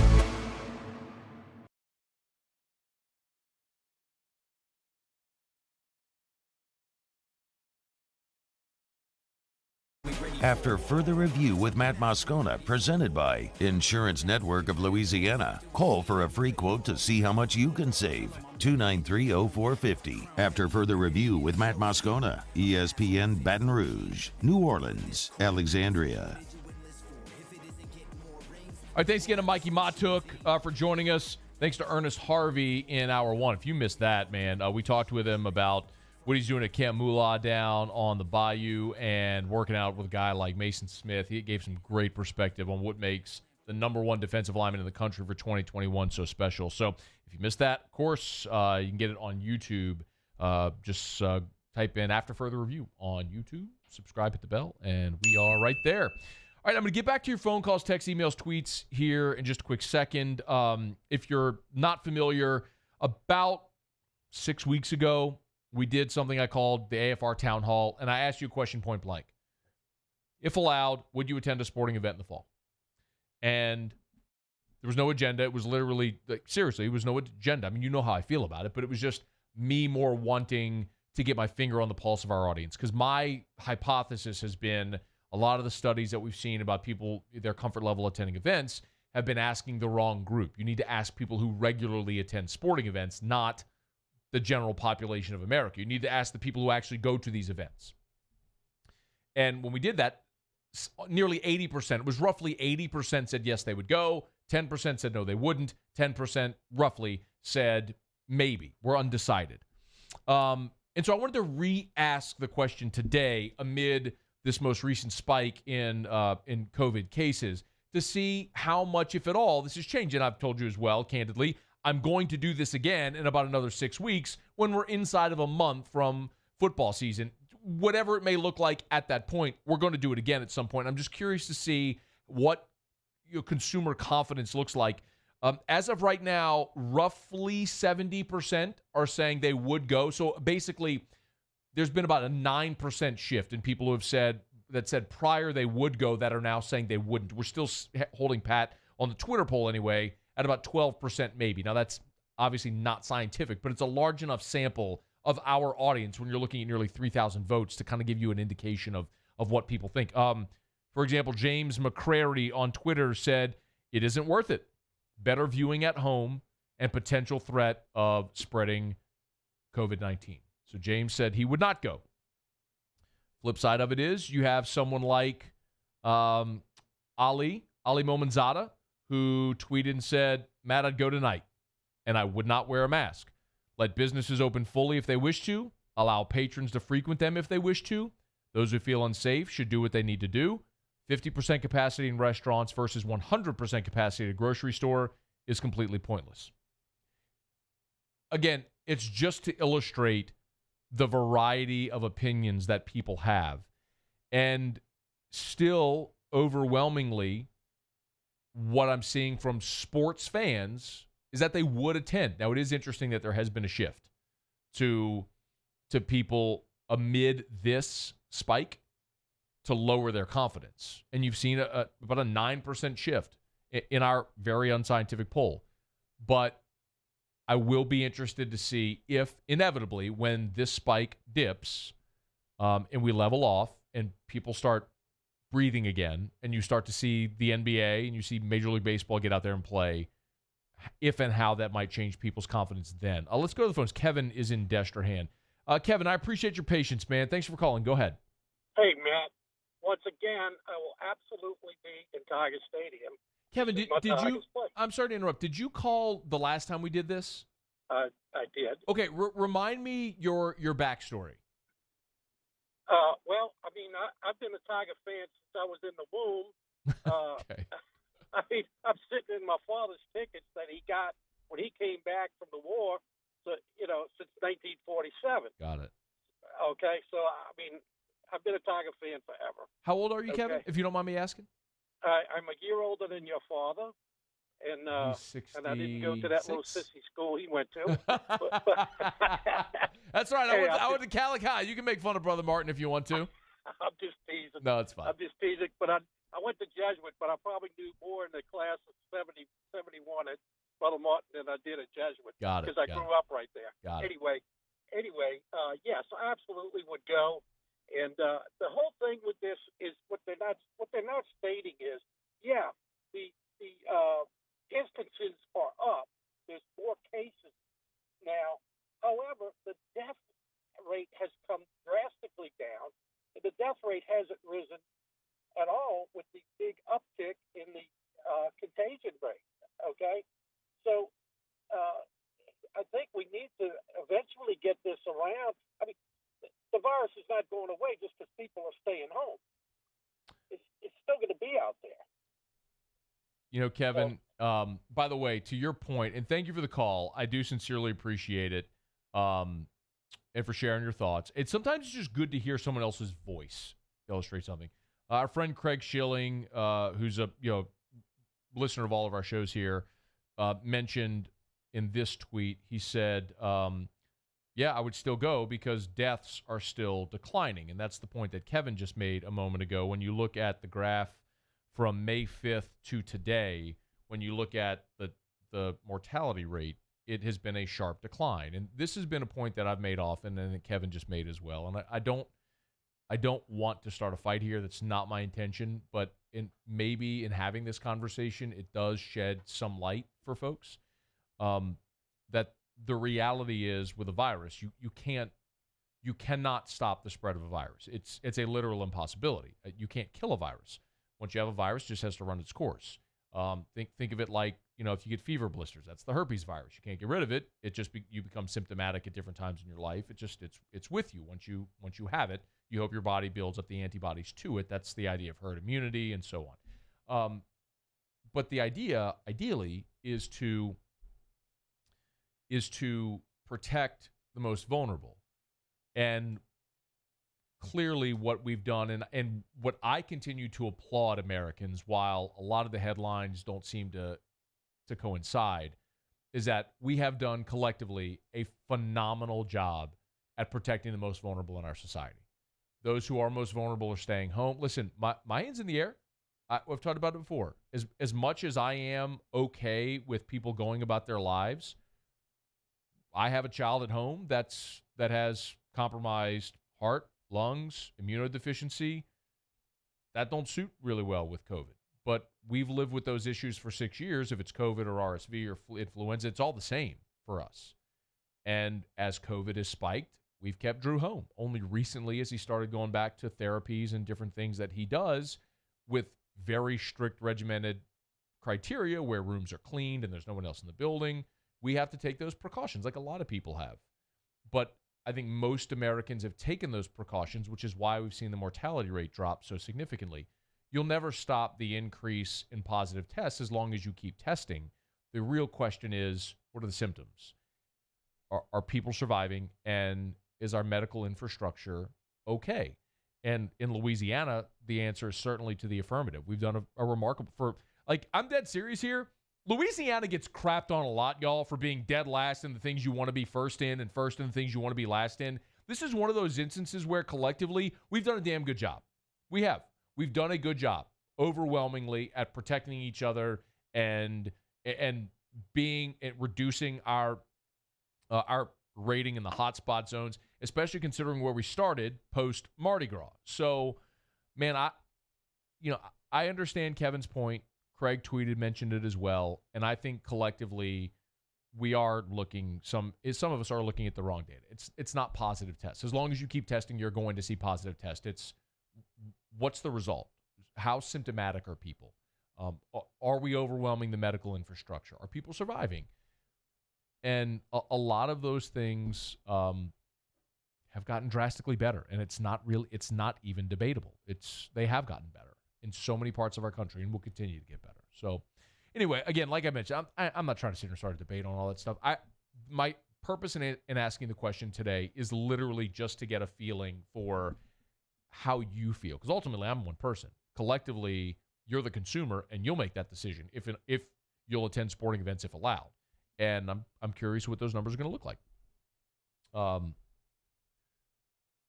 And look, Zach, I got a tweet from Zach. Zach Lewis said, Matt, as an RN treating these patients, this virus sucks. I've had it as well. Wasn't my favorite. That being said, I would go to a game and wear a mask. Vulnerable groups stay home, wear a mask, and wash your damn hands. Thank you, Zach. Please, everybody, wash your damn hands. You should be doing that anyway. You know what I think is going to be the most interesting social experiment post-COVID is when you go to an airport or a restaurant, how many times you'd see people, just go and women are going to hear this and roll their eyes and be like, you guys are disgusting. But how many times you'd walk into a restroom, someone would walk up to your urinal, take a leak, and just walk out, right? That person is going to be chastised. Be like, hey, get back in there. What? Hey, we got a non-hand washer. We got a non-hand. That person is going to be chastised now. You better go bring your ass up to that sink, use soap, and wash your hands. I don't want whatever's on your hands getting anywhere else. That will be a net positive of this moving forward. All right, it's after further review. I really wanted to tee off on Dick Vitale in this segment. Maybe I'll have to do that next. Let me break. We'll come back. Moose will do this day in sports, and I'll make fun of Dick Vitale. Stay here. AFR. Brought to you by Insurance Network of Louisiana, title sponsor of our Tuesday shows all throughout the year. Better coverage for less money. That's Insurance Network of Louisiana. Love sharing great testimonials with you all the time. This one, AFR listener named Evan. He had been with Liberty Mutual. Shocker. They were able to increase his coverage by $50,000. This was just on his auto. This was not even including his homeowner's insurance. This was just auto. Increased his auto coverage $50,000 and saved him $500. How much are you overpaying? How underinsured are you presently? If you don't know the answer to that, you better let Insurance Network of Louisiana shop independently for free to see if they can get you better coverage for less money. They're open for 16 more minutes, so you better call them right now. 293-0450, 293-0450, or lainsurance.net. Better coverage for less money. Insurance Network of Louisiana. If I built a van, it would do more than haul. It would carry my entire business. I'd make it available in dozens. Make not thousands of configurations. It would keep an eye on my fleet. And an eye out for danger. If I built a van, I'd make it available in diesel and gas. And I'd build it right here in South Carolina. Introducing the all-new Sprinter, starting at $33,790. Built in the USA. Mercedes-Benz. Vans. Born to run. I've been doing business with Luba for 25 years. They're dependable, trustworthy. It's just the attention to detail with our clients. Our folks have years and years of experience. They're highly trained professionals. But many companies have that asset. What I'd like to think makes Luba a bit different is that we use those talents in a way that truly is dedicated to serving the needs of the folks who depend on us. Gulf Coast Bank and Trust is giving our customers the power to bank anywhere, anytime during this challenging event. And we're right there with you. Our mobile banking app is a smart way to manage your money and time. Gulf Coast Bank and Trust, the bank that cares about you.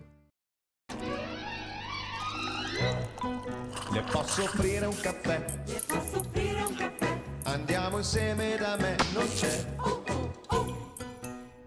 Call Mr. Electric today for electrical repairs, upgrades, and installations. I'm Jay Ducote. I grew up learning how to cook at LSU tailgate parties and right in my own backyard. And I created JD's Louisiana products to bring that Louisiana flavor to you at home for your backyard cookout. JD's Louisiana barbecue sauce, Louisiana molasses mustard, spicy and sweet barbecue rub, and more are available at your local supermarkets or by logging on to jducote.com/shop. Put in promo code CST for 25% off at checkout. Are you a licensed contractor? There's lots of good contractors in Louisiana doing work the right way, but unfortunately, too many unlicensed contractors are working outside the licensing requirements. Working as a contractor in Louisiana requires a license for the company doing the work. The Louisiana State Licensing Board for Contractors wants to help you get licensed to allow you to conduct work legally. It's not difficult to get the license. We can help you. Go to lacontractor.org for more information. Licensed contractors, it's the law. At All-Star Toyota, you get it all. If you're in the market for an all-new Toyota vehicle, come see our friendly and knowledgeable sales team at All-Star Toyota. Located in Baton Rouge at the corner of Airline and Goodwood, we've been serving our community since 2005 by offering a large selection of new Toyota cars, trucks, and SUVs. Get behind the wheel of your dream car and take a test drive at All-Star Toyota today.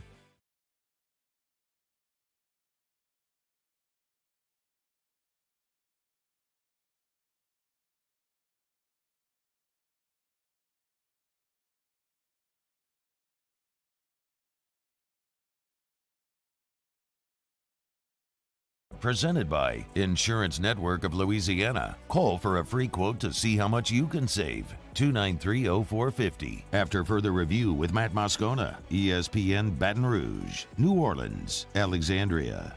All right, I promise I will make fun of Dick Vitale here in just a quick second. First, though, just to make sure that we get it in, I don't want to pinch Musso on time here. It's about that time where Musso tells us what happened in the history of sports on this day in sports today. And he does it set to the theme of awful music. So take it away, Musso. Tell us what happened on this day in sports today. I can do. The NFL got a new franchise. Oh, on this good. Day. On this day in sports today? 1965. Oh, I think I know who it is. The franchise was in Atlanta. Thought so. Rankin Smith Jr., he was an insurance executive. He bought the Falcons. It was a record, too. Imagine buying the Falcons for At a record price. The Falcons. Yeah, an NFL record, $8.5 million. Wow. For the Falcons. Pretty good investment, though. $8.5 million. Yeah, I mean, for what they're worth now, money-wise, not, actual football results. As far as an investment, $8.5 million. What are they worth now? A couple billion? Probably more than that. Probably more than a couple billion, huh? You don't think? Anyway, what's important, though, they've come a long way since 1965. Have the Dirty Birds. Many years later, they'd blow a 28-3 lead in the Super Bowl. And haven't even been close to sniffing it since. Heard about that. And then... No, go ahead, sorry. About 3 or 4 years later after that, they unveiled the most hideous uniforms you will probably ever see on an NFL football field. That's true. Okay, I was about to say. So I saw the first thing I Googled showed like 837 million, which is completely not true. Falcons are worth 2.7 billion. Okay. So it's right in the ballpark there. A couple billy. 2.7. They're still terrible, so. Yes, totally. Totes my goats. What a history for the Falcons. Started today. They don't really have real fans either. They don't have real fans. That's really the city of Atlanta. Beautiful. Well, except for soccer now. The soccer team. That's true. They do fill that stadium. Beautiful areas in Buckhead. Some gorgeous hilly areas in Atlanta. There's parts of Atlanta that I really do like a lot. But the Falcons. Come on. they get outdrawn by a soccer team, a Major League Soccer team. Hashtag fact. June 30th, 1986, Bo Jackson made his professional baseball debut. AA Memphis Chicks. Bo played 53 games with Memphis, hitting .277, 7 bombs, and 25 RBI. And then he was called up to the Kansas City Royals in September of 1986. Not very long in AA for Bo. And finally, June 30th, 1998, Chicago Cubs right fielder Sammy Sosa hit home run number 20 for the month of June. Oh. That's a record. Why would you feed him a letter-high fastball? On 3-2. Stupid. Just was not a good pitch from Alan Embry. It was 3-2. 3-2 breaking ball from Alan Embry, and it was a hanger. Ugh. Bottom 8, it was sent over the left field wall, traveled an estimated 364. Look at this idiot running out there. That guy's awesome. What are you talking about? Never see that now in baseball. Amazing because people don't go to those games either. But the Diamondbacks did win the game 5-4. So, I guess they can have that. And Sosa struck out 8 times. Yeah. But he also, I don't know that for sure, but he probably did. He also hit 66 home runs that year, so pretty good. That's and struck out 500 times. Probably, yeah. About ballpark. That's this day in sports today. Thank you, Musso. You want to check out how many times Sosa struck out in 1998? Sure. Check that out for me. Let me know. So Dick Vitale. A lot of you have asked, so we'll address this. So Dick Vitale, if you did not see it yesterday, tweeted, and I'll read the poor guy. I'll read the tweet for you directly. Dick Vitale tweeted yesterday, "Here is an update on the potential NCAA notice of allegations facing LSU and Arizona. My source just told me they will both be notified of violations at the end of July or early August. Source says both will face level 1 charges. Level 1 violations are the most significant. A lot of LSU fans are asking, why does Dick Vitale hate LSU? I don't think Dick Vitale hates LSU. I think Dick Vitale is a guy who has spent the last 40 years being beloved. That's what Dick Vitale has been. He has been the diaper dandy, PTPer, awesome baby guy, caricature of himself that every college basketball fan has loved for 4 decades, and he is not used to being a guy that is criticized by fans. But what he has done is he has thrust himself out of the role of Dickie V, PTP, or diaper dandy, all that stuff, and into the role of journalist. He has turned himself into a reporter by trying to report this news. And in so doing, he continues to get egg on his face. You can't report that LSU and Arizona had received a notice of allegations only to 20 minutes later retract that. Quite honestly, it's stunning that ESPN allows him to continue doing this because it's a really bad look for him and for them. Dick, it ain't what you do, man. Sit courtside at the game, do your awesome baby stuff, do some, pizza commercials, call it a day, man. But that's the problem. And realistically, a lot of LSU fans are looking, going, okay, about a month ago he did this, the week Moussa Cisse was set to announce. And Cisse decided to put off his announcement. Last week we find out that Cisse tweets he's going to announce this week. And now Dick Vitale does this again the week that Cisse is set to announce. And it's not like anything is imminent. He's saying at the end of July or August. He's talking 4 or 5 weeks from now.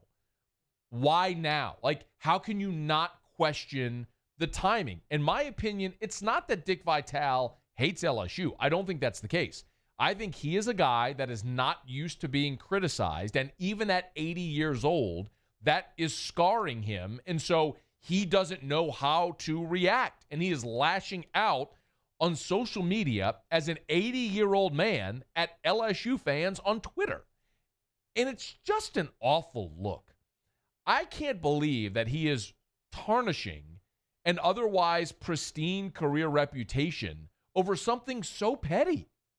Dick, just hang out in Tampa, man. Go play some golf, swim in the pool, take pictures with the mouse, whatever you're going to do, man. Get ready for basketball season in the PTPers. It's awesome, baby. But leave the reporting to the people who are, reporters. Cut your losses, man. Move on.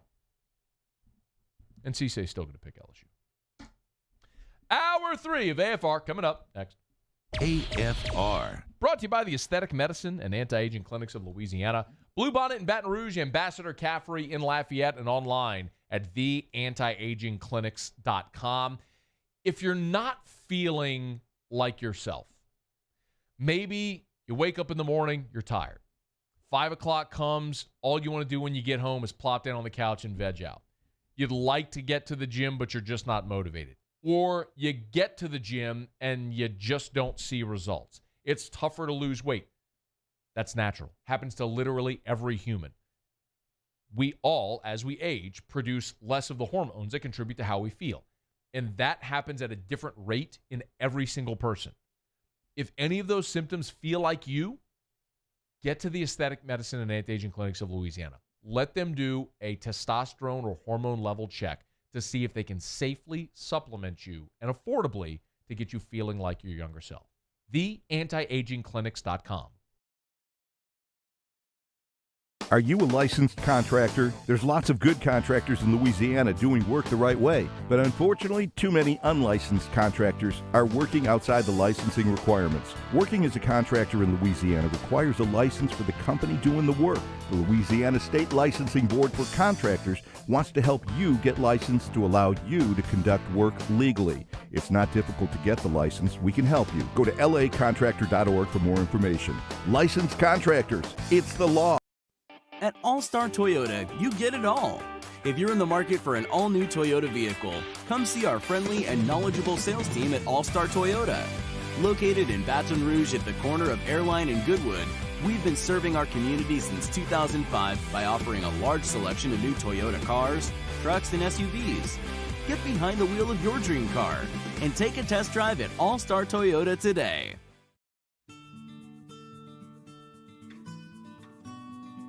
This is a house call.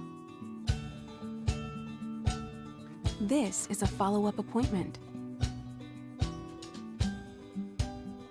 This is a diabetes checkup. This isn't just more convenient care, it's more advanced care. This is innovating healthcare at Louisiana's #1 hospital, Auctioner. Crime has serious consequences, but anyone can make a mistake. If you find yourself in trouble with the law, know that you have rights, and it's okay to demand them. The law offices of O.C. Brown are here to protect you and your rights. Felony or misdemeanor, DUI or drug charge. No matter what crime you're accused of, you still have rights. Let the law offices of O.C. Brown uphold them. Call 225-343-1111. Your law firm for a lifetime. Gulf Coast Bank and Trust is a local bank with a straightforward philosophy. It's about doing the right thing for our customers. Participating in our community with annual local fundraisers. Offering individual attention in a modern banking atmosphere with a trusted local company. Gulf Coast Bank invested in technology with a local touch, giving our customers the power to bank anywhere, anytime. We're building relationships through personal service as the bank that cares about you. Gulf Coast Bank and Trust, the bank that cares about you. ServiceMaster Elite create clean, disinfected work environments. As a local business, we take pride in serving the New Orleans and Baton Rouge areas. Our cleaning protocols follow CDC and OSHA standards for healthcare settings, offices, senior living, restaurants, and industrial plants. Contact ServiceMaster Elite to get your operation ready for reopening with germ disinfection cleaning. ServiceMaster Elite, the trusted choice in professional cleaning since 1996. Richards Honda is constantly looking for smart ways.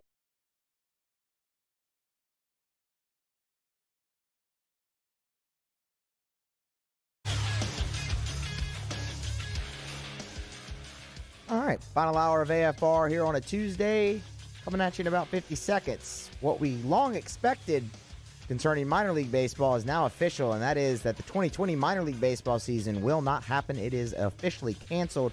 Minor League Baseball released that statement earlier today. They will not be providing players to the affiliated minor league teams, so you definitely can't have the season without the players. Get over to the After Further Review YouTube channel, subscribe, and hit the bell. When you hit that bell, it's going to notify you anytime we post content from the show. And you want to do that because Paul works really hard on making the graphics and editing the videos down for that content. So go subscribe and watch Paul's hard work. And it's just great content from the show as well. Rants, interviews, segments, all that. After Further Review, YouTube channel. Subscribe, hit the bell. Hour number 3. Almost messed that one up. Hour number 3, After Further Review, now. Matt Moscona. I'm very important. After Further Review. Say it one more time. After Further Review with Matt Moscona. And here we go. ESPN Baton Rouge, New Orleans, Alexandria. Live from the Mercedes-Benz of Baton Rouge studios. That's right.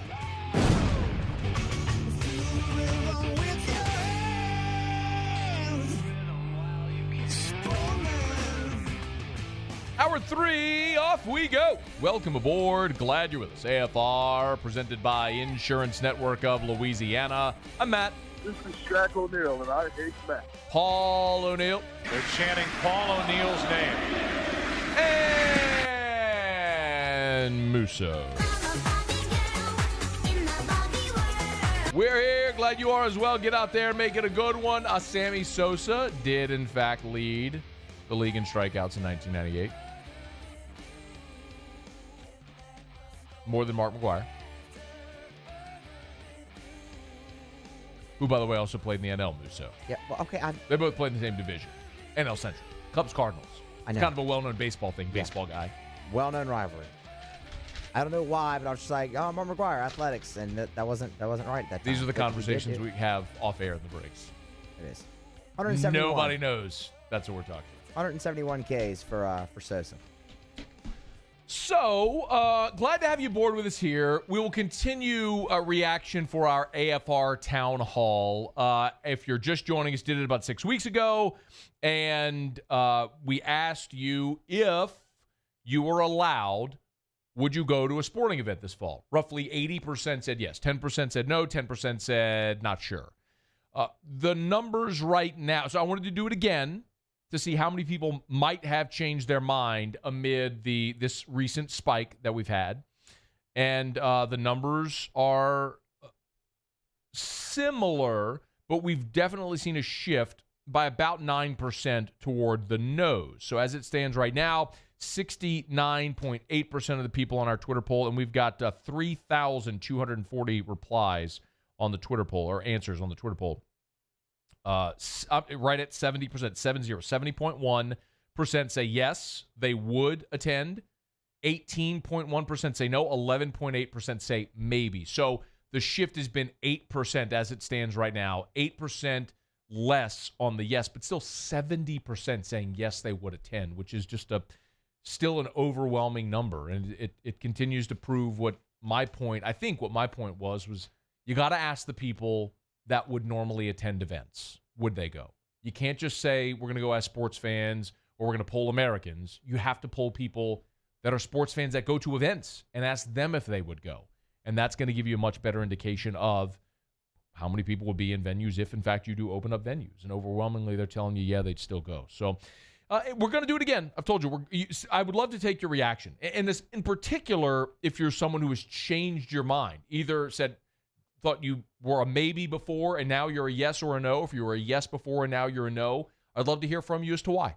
So phone lines are open at 499-1045 or toll free 844-568. Matt, 844-568-6288 if you'd like to get involved. It's Tuesday, which means Ed Orgeron stopped by Off the Bench with Jordy Collada and T-Bob Aber. You can always hear that full interview online at 1045ESPN.com. Hit on demand, Off the Bench. Boom, you'll see the Coach O interview. Coach O did talk about Marcel Brooks. He did talk about Eric Monroe. We touched on that a bit in hour one. Nothing eye-opening about either of those, but wish them both the best. What was really interesting was as they started to sort of really dig deep into line play on both the offensive and defensive lines. In particular, while they can't talk specifically about a recruit, Garrett Dellinger out of Michigan has committed to LSU for the 2021 class. And it signals a bit of what we've continued to see, which is a sea change in LSU going outside of Louisiana to get elite prospects and even into the Midwest, where LSU beat out Michigan, Ohio State, Penn State for Dellinger. And Ed Orgeron talked about James Craig, his offensive line coach, getting on a plane and going up into the heart of Big Ten country to pull out an elite recruit. Unbelievable. All the traveling, leaving on Sunday night while the recruits wanted to leave on a Monday morning, being stuck overnight in the snow. And just, hey, coach, I'm in the airport. I won't make it. I'm in the snow here. I'm snowed in. Whatever it took for him to get to where he needed to go. A tremendous job with the parents. James is always on the phone with all the parents. He covers all bases in recruiting. He's worked about as hard as a recruiter I've seen. And this year is a great year for offensive line out there. So we feel very good about the guys that we are recruiting. And I feel very good about James Craig. As you guys know, I think he's one of the best offensive line coaches in college football.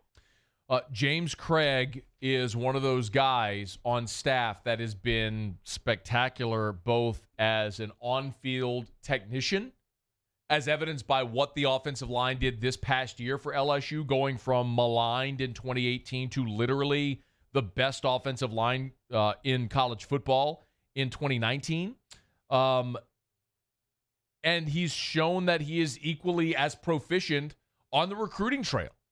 As he, again, went up a couple of years ago, got Anthony Bradford out of Michigan, and now has gone and gotten Garrett Dellinger out of Michigan. And LSU keeps plucking elite talent on the offensive line away. But Orgeron the guys also asked Orgeron why he is targeting the Midwest for offensive linemen.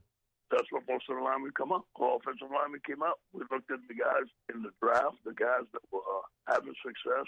Again, Jack Marucci did that report for me. He said, "Coach, look at it. Here's where the linemen are coming from, is the Midwest." And we've had success. T-Bob, you play with a lot of guys from the Midwest. And not to say that Louisiana doesn't have offensive linemen, but there's not as many offensive linemen in Louisiana for us to fill the whole squad. So we have to go other places, and the Midwest is the place to go. What stood out to me there is something we talk about a lot here with this staff, which is attention to detail.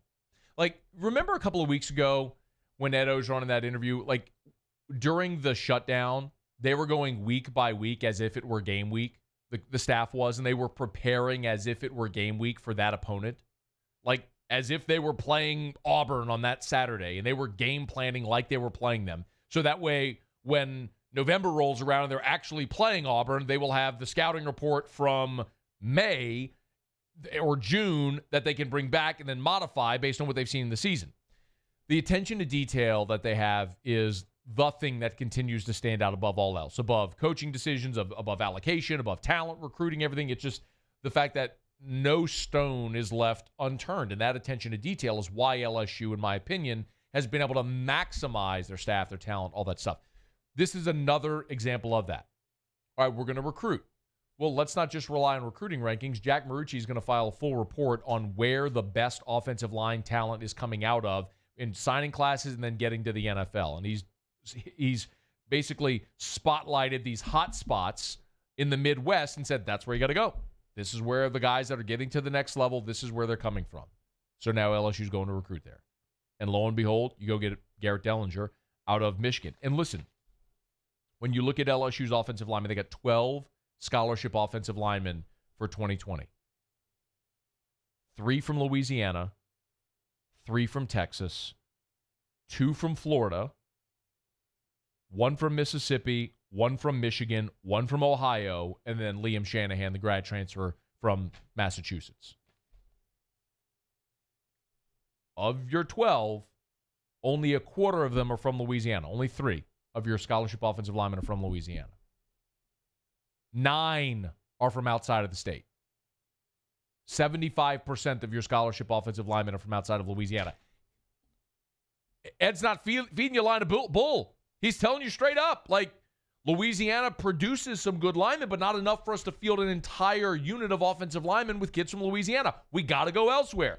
3 from Texas, 2 from Florida, 1 from Mississippi, 1 from Michigan, 1 from Ohio, 1 from Massachusetts, a grad transfer. Wherever you got to go to get them, that's where LSU is going to get them. But it's not just on the offensive line as well. On the defensive line, you're continuing to see the excitement about this unit. And Ed Orgeron talked about 9, please, Musa, if you would. The the importance in this defense that Bo Pelini is implementing in having an elite defensive line. The defensive line is what makes it go in the 4-3. I think we're loaded on the defensive line with Tyler Sheldon coming back, Glenn Logan, and having Justin Thomas coming back at right end. A guy, two young guys, not two, four. These guys, watching these young guys. B.J. Ujulari, Philip Webb, who looks fantastic running out there. Jacoby and Guillory. When you walk up behind Jacoby and Guillory, T-Bob, you like this. When you walk right behind Jacoby and Guillory, he looks like an ice box, okay? We still call that an ice box in Louisiana. Back is as wide as an ice box, okay? And then Jacqueline Roy, who I think will be an All-American here. Orgeron has said Jaquelin Roy and B.J. Ujulari are both going to be All-Americans. Like, he continues to hype this group. You can tell his excitement for this group. And Mike Detillier loves to tell the stat of the number of first-round draft picks that Ed Orgeron has recruited and developed during his college career on the defensive line. He knows them when he sees them, and they have a unit of, as he said, it looks like they got 25 guys across the defensive line. They are deep, they are talented, and they are going to be a hellacious unit for a lot of people to deal with because of the talent they have and the defense they're playing, and that's in part because of Bo Pelini, and that's what Ed Orgeron's talked about. He talked about it again today, about having Bo Pelini come in and run this defense. You know, first of all, Dave Miranda did a tremendous job for us, but it was time for us to switch back to the 4-3. We feel that it used our speed and our talent. I feel like I got the best 4-3 coach in all of football, and Bo Pelini. He's very smart. He's brought energy. Our guys love him, so we're excited about it. Now, I think, first of all, that illustrates another reason why Dave Aranda was shopping this offseason. The Baylor gig came, and it's great that it did. But if you remember, there was a report that Dave was taking the UNLV job. Do you remember that? I mean, the report came out, and a lot of the word was that he had verbally accepted that job before retracting. And then of course, the Baylor job came open when Matt Rule left for Carolina. Sometimes things work out for you. And it's great that it did for Dave Aranda in that respect. But the reality is Ed Orgeron was ready to move to a 4-3. That's the defense he wants to run, with fast, physical defensive linemen that get up the field and make plays. We talked about Marcel Brooks and how he was kind of a man without a position, right? At 195 pounds, even if he's up to 210, you're still not a Mike backer at 210. You got to put on another 20, 30 pounds, and even still, it's not what he's used to doing, coming off the edge and affecting the passer. The other position players that are affected really are the nose tackles. Because if you're 360, 370 pounds and you're a guy that's head up on the center and you're eating up double and triple teams to free up linebackers to make plays, now all of a sudden they're going to shade you into the gap and say, hey, go make plays yourself. It's a very different responsibility. Ika and Shelvin are now going to be asked to do something different than they were in the previous defense, and today Ed talked about that. They can play both. Now, we'll use them a lot in the two technique. They either play on the guard or the center, but very rare would they be head up. Now, they'll be head up sometimes like a zero technique in the 3-4, but they're going to be more of a one gap, get up the field. They'll be the nose tackle in our 4-3. I actually think, I'm curious about Ika, but I do think Tyler Shelvin, who, according to College Football, Pro Football Focus, was the best run stopper in the SEC a year ago. I do think Tyler Shelvin, even though his Pro Football Focus grade, his grading was good, his statistics didn't pop. He's talking about 30 tackles on the year. Now, for a nose in a 3-4, that's impressive. But you're going to see those numbers increase this year because he's athletic and he's going to be in a position to make more plays. I think Shelvin is that guy that's going to see his statistics pop and is going to be a first-round draft pick. Now, the guys also asked Ed about the guys that are going to be the tackles in the 4-3, which are Neil Farrell and Glenn Logan, two guys who both played a lot of really good football for LSU a year ago, and how they look in this defense. They're going to be the 3 technique. So, as you know, the 3 technique, that's the engine. That's what makes this 4-3 go. So, Glenn Logan, Neil Farrell, Jacqueline Roy, those 3 guys are going to be the 3 technique. So, let it fly, Roy,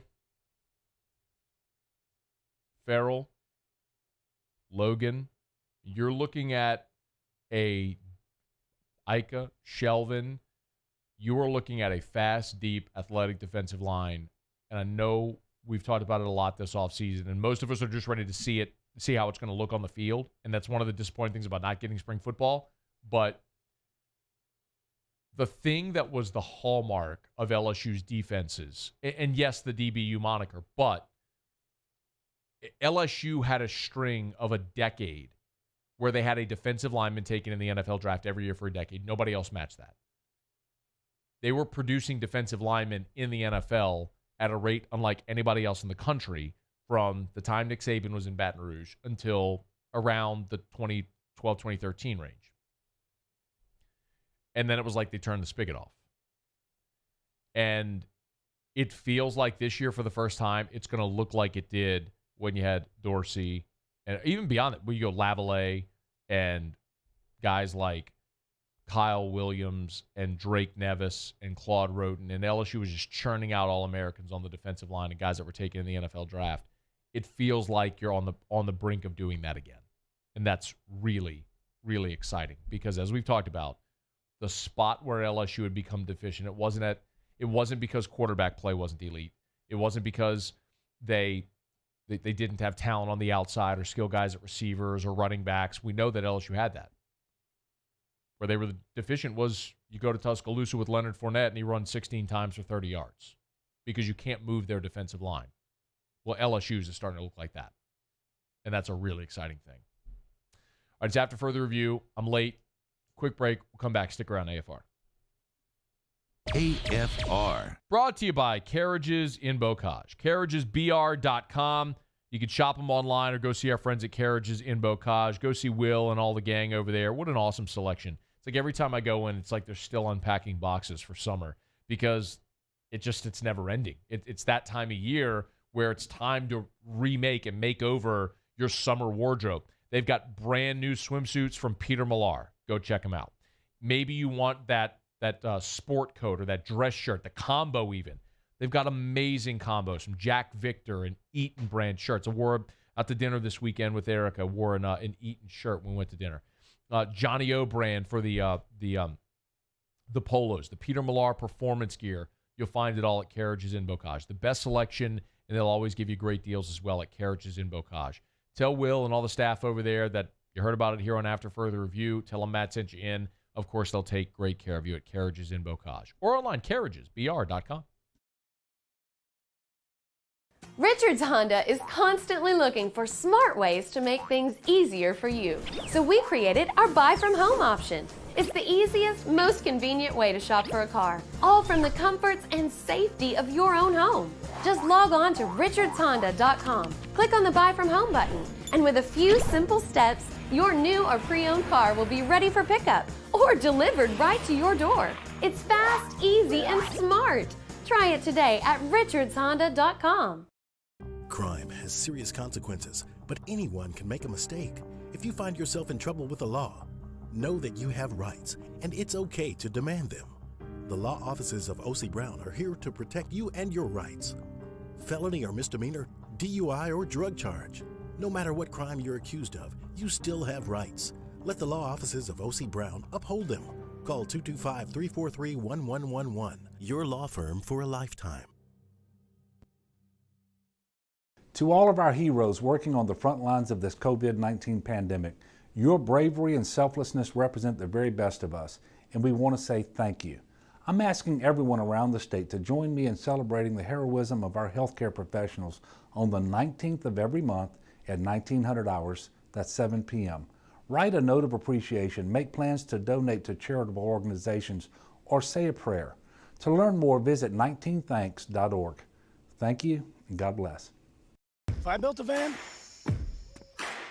it would do more than haul. It would carry my entire business. I'd make it available in dozens. Make that thousands of configurations. It would keep an eye on my fleet. And an eye out for danger.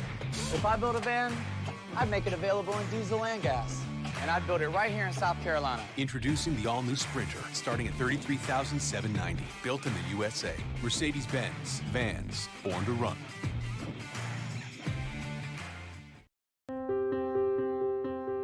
This isn't just another day. It's so much more. Kelly's life was put on hold when her auctioneer primary care doctor discovered a rare blood disorder. Her doctor connected her to an Ochsner Care team of cancer, heart, and kidney specialists. With multiple primary care locations around Baton Rouge, same-day appointments, and online scheduling, we're relentless about keeping you healthy. Ochsner Baton Rouge, innovating healthcare for Kelly. Gulf Coast Office Products is a nationally recognized Savin office equipment dealer based right here in Louisiana. Over 100 employees strong, Gulf Coast has the boots on the ground to support all vertical markets from education, engineering, legal, and finance. With the latest in office technology from desktop to production segment units, Gulf Coast and Savin have the perfect fit for you. Call 225-756-2644. That's 756-2644 for Gulf Coast Office Products.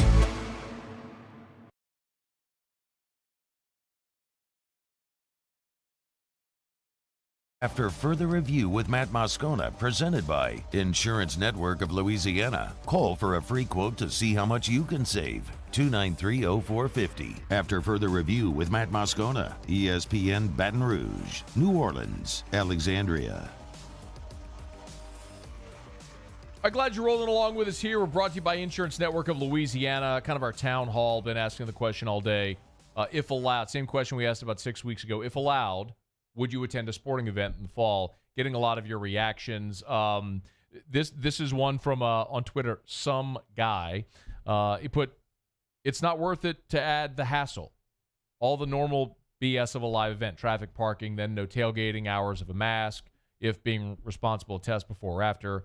I'm cool at home with a stiff drink, a big screen, AC, takeout, and no life-threatening virus." But that's me. I think some people are going to say that, but when I read that also, it seems like that's a guy that's probably not attending normally anyway. But still, as we mentioned, the results right now of our poll question, still overwhelmingly people would attend. Not as big of a number as we saw 6 weeks ago, but still 70.1% say, yep, they'd attend. 18.2% say nope, and 11.7% say maybe. So depending on how that maybe went, even if you'd split the difference and call it 5.5%, you'd still be talking about 75% of respondents saying that they would attend a sporting event if allowed this fall. All right, it's after further review. What say you? Stuart's in New Iberia. He was patient enough to wait during that last segment. Stuart, I appreciate your patience, man. You go ahead. Hey, Matt. No, I just wanted to say I'll be 52 in a couple months, and I absolutely would attend today, tomorrow, in September. And most of the people, my friends in my group, all feel the same way. We don't wear masks. We're not wearing gloves. And we're just trying to live our lives as normal as possible. And we're not trying to get the virus, but we're also not being scared of it. So I think a lot of people my age don't necessarily have Twitter. If you had one of your fast juries where people called in and voted, I think you'd see that 9% number shrink a lot closer to the original number. Perhaps. I think you'd be surprised, though, as far as Twitter demographics. I know Facebook will skew older, but Twitter demographics are in that 25 to 59 type age group is where you'll see the primary demographic of Twitter. So it might surprise you how many people your age are on Twitter. Maybe not active, Stuart. The odd thing about Twitter demographics are only about 15% of the country is on Twitter, but 80% of the content comes from 20% of the people. So there's a lot of people who have Twitter accounts that maybe just read it for news and so, but aren't really posting actively. So yeah, I got you. I'm not schooled up on it. I just know in my circle of friends, we're not on Twitter. That's all. Got it. Stuart, I appreciate the call, man. Thanks for listening to the show over in New Iberia. I wonder I should ask him how he's listening in New Iberia, probably on the app. But if you're in New Orleans, of course, KLRZ 100.3 ESPN New Orleans. We're on 94.7 in Alexandria, here in the greater Baton Rouge area on 104.5 ESPN Baton Rouge. And, of course, on Cox Sports TV, really all over the country. Wherever you have Cox Cable, you can watch us there. We're streaming on Facebook and YouTube as well, so if you want to watch us there, you absolutely can. All right, it's after further review. Speaking of which, I'm curious. Musso, do me a favor. You have an internet browser open? Yeah. What's up? Google the words Jalen Hurts risk. See if anything pops up. Any headlines pop up there? It says Jalen Hurts, Philadelphia dual threat quarterback. Nothing about coronavirus, pandemic, putting people at risk, etc. Why drafting Jalen Hurts makes sense for the Eagles? Nothing about working out with Deshaun Jackson and everybody's at risk because of COVID-19 and the pandemic, and he should be ashamed of himself and all that. NFL draft bust candidates, Tua Tagovailoa and Jalen Hurts. Interesting. Because remember last week, Tom Brady was chastised by a lot of the blue check mark mafia on Twitter. Columns galore about how Tom Brady should be ashamed because he is ignoring the NFLPA and putting his teammates at risk, as if he's like chaining them and dragging them out to the field to work out with him. Well, we told you Joe Burrow's out throwing passes. Really, Drew Brees was out with Emmanuel Sanders throwing passes at that palatial high school facility in Colorado. Really, members of every football team in the NFL, LSU players have voluntary workouts on the field, and basically every high school is out working out as well.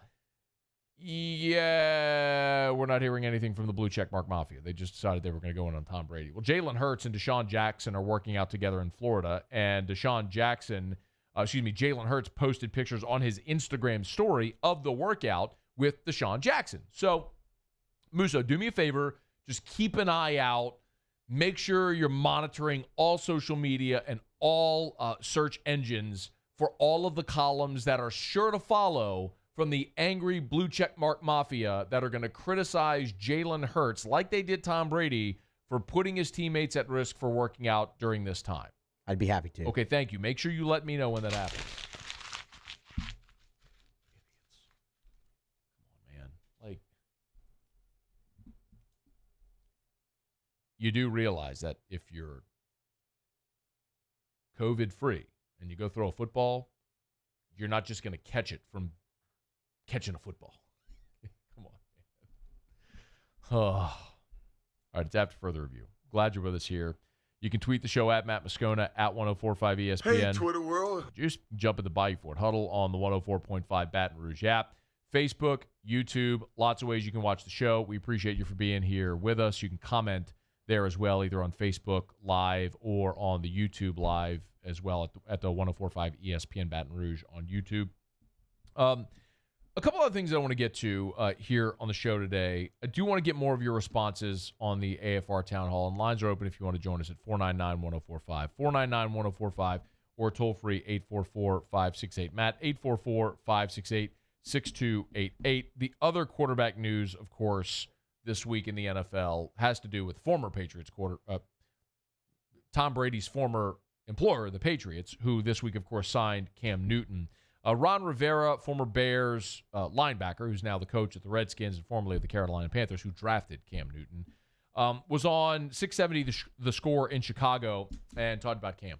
He went to New England, which I think is going to be a great spot for him, and I think he's going to have a lot of success. Just based on the stuff that I've seen and some of the people that I've talked with, he's headed in the right direction. I mean, he's probably about as healthy as it gets from what I've seen on video. So I think he's ready to bust out. I really do. I mean, I would never bet against the young man. That's for sure. Ron Rivera wouldn't bet against Cam Newton. You can bet for Cam Newton. NFL MVP odds have been updated with Cam Newton's move to the Patriots. And he's moved into the top 10. Mahomes, Russell Wilson, Lamar Jackson are your front runners. A distant fourth, Dak Prescott, followed by Drew Brees and Tom Brady, tied, plus 1,600. Deshaun Watson at plus 1,700, along with Carson Wentz. And then there's a group that includes Aaron Rodgers, Kyler Murray, and Cam Newton at plus 2,500. So certainly a long shot and good odds, but in the top 10 in the entire NFL, ahead of Matt Ryan, ahead of Baker Mayfield, ahead of Christian McCaffrey and Jimmy Garoppolo, who was in a Super Bowl last year, and Kirk Cousins and Derrick Henry, who led the league in rushing last year. You realize Cam Newton's odds at plus 2,500 are twice the odds, half as long, as Derrick Henry's plus 5,000. Basically, they're telling you Cam's going to start, and he's going to be really good in New England. Wouldn't bet against him. Glad he ain't our problem anymore. It's after further review. Glad you're hanging out here. As always, brought to you by Insurance Network of Louisiana, title sponsor of our shows on Tuesdays. Better coverage for less money. LAinsurance.net. They're closed right now. They close at 5. So log on to LAinsurance.net. Click quotes at the top of the page and get started saving money on your insurance. Better coverage for less money at Insurance Network of Louisiana. Okay, quick break. When we come back, we'll get some more of your responses for our AFR Town Hall today. Question is simple. Phone lines are open. If allowed in the fall, would you attend a sporting event? We'll take your calls, texts, emails, tweets when we come back. And also, David Griffin talked about the Pels, gave an update on them as they're about ready to head to Orlando. And LSU basketball also got an update on the prospects right now that are still undecided if they'll stay in the draft or return to LSU. We'll give you that update when we come back next on AFR. AFR. If you're thinking of selling your home, call Darren James, get your home sold. If you have ever thought of selling your home, this is the time to call Darren James and get your home sold. There is a lack of inventory right now on the market. What that means is that this is a seller's market. If you need to sell your home, if you want to get top dollar, this is an amazing time to do so because there just isn't enough inventory to match demand. It's a time of year where people move for jobs, relocated for school, whatever it may be. If you need to sell your home, call Darren James, get your home sold. 335-7666, 335-7666, or agent225.com. Shared the great news with you last week. Darren and his team, the #1 real estate team in the Baton Rouge area. Nobody in our area sells more homes than Darren James. So call Darren James and get your home sold. 335-7666. I've been doing business with Luba for 25 years. They're dependable, trustworthy. It's just the attention to detail with our clients. Our folks have years and years of experience. They're highly trained professionals. But many companies have that asset. What I'd like to think makes Luba a bit different is that we use those talents in a way that truly is dedicated to serving the needs of the folks who depend on us. Our family of restaurants are fired up, and we can't wait to see you safely. Little Village Downtown. Call or go online for offerings and hours. Palermo Ristorante. We're serving great food right now. Little Village on Airline. Reward yourself. Stabs in Central? Nice. Stabs Prime on Jefferson. Steak or seafood? Introducing Sammy's Grill on Highland Road. We're socially responsible from a distance. Are you a licensed contractor? There's lots of good contractors in Louisiana doing work the right way, but unfortunately, too many unlicensed contractors are working outside the licensing requirements. Working as a contractor in Louisiana requires a license for the company doing the work. The Louisiana State Licensing Board for Contractors wants to help you get licensed to allow you to conduct work legally. It's not difficult to get the license. We can help you. Go to lacontractor.org for more information. Licensed contractors, it's the law. Hi, friends. We're all a little on edge, but we at Richards Honda want to help. If your car needs service, we'll pick it up and drop it off, fixed and sanitized. If you need a new car, use our buy from home option or call us and we'll deliver it right to your door with no payments for 90 days. We are all in this together, and together we'll get through it. For more information, log on to richardshonda.com today. I'm Jay Ducote. I grew up learning how to cook at LSU tailgate parties and right in my own backyard. And I created JD's Louisiana products to bring that Louisiana flavor to you at home for your backyard cookout. JD's Louisiana barbecue sauce, Louisiana molasses mustard, spicy and sweet barbecue rub, and more are available at your local supermarkets or by logging on to jducote.com/shop. Put in promo code CST for 25% off at checkout.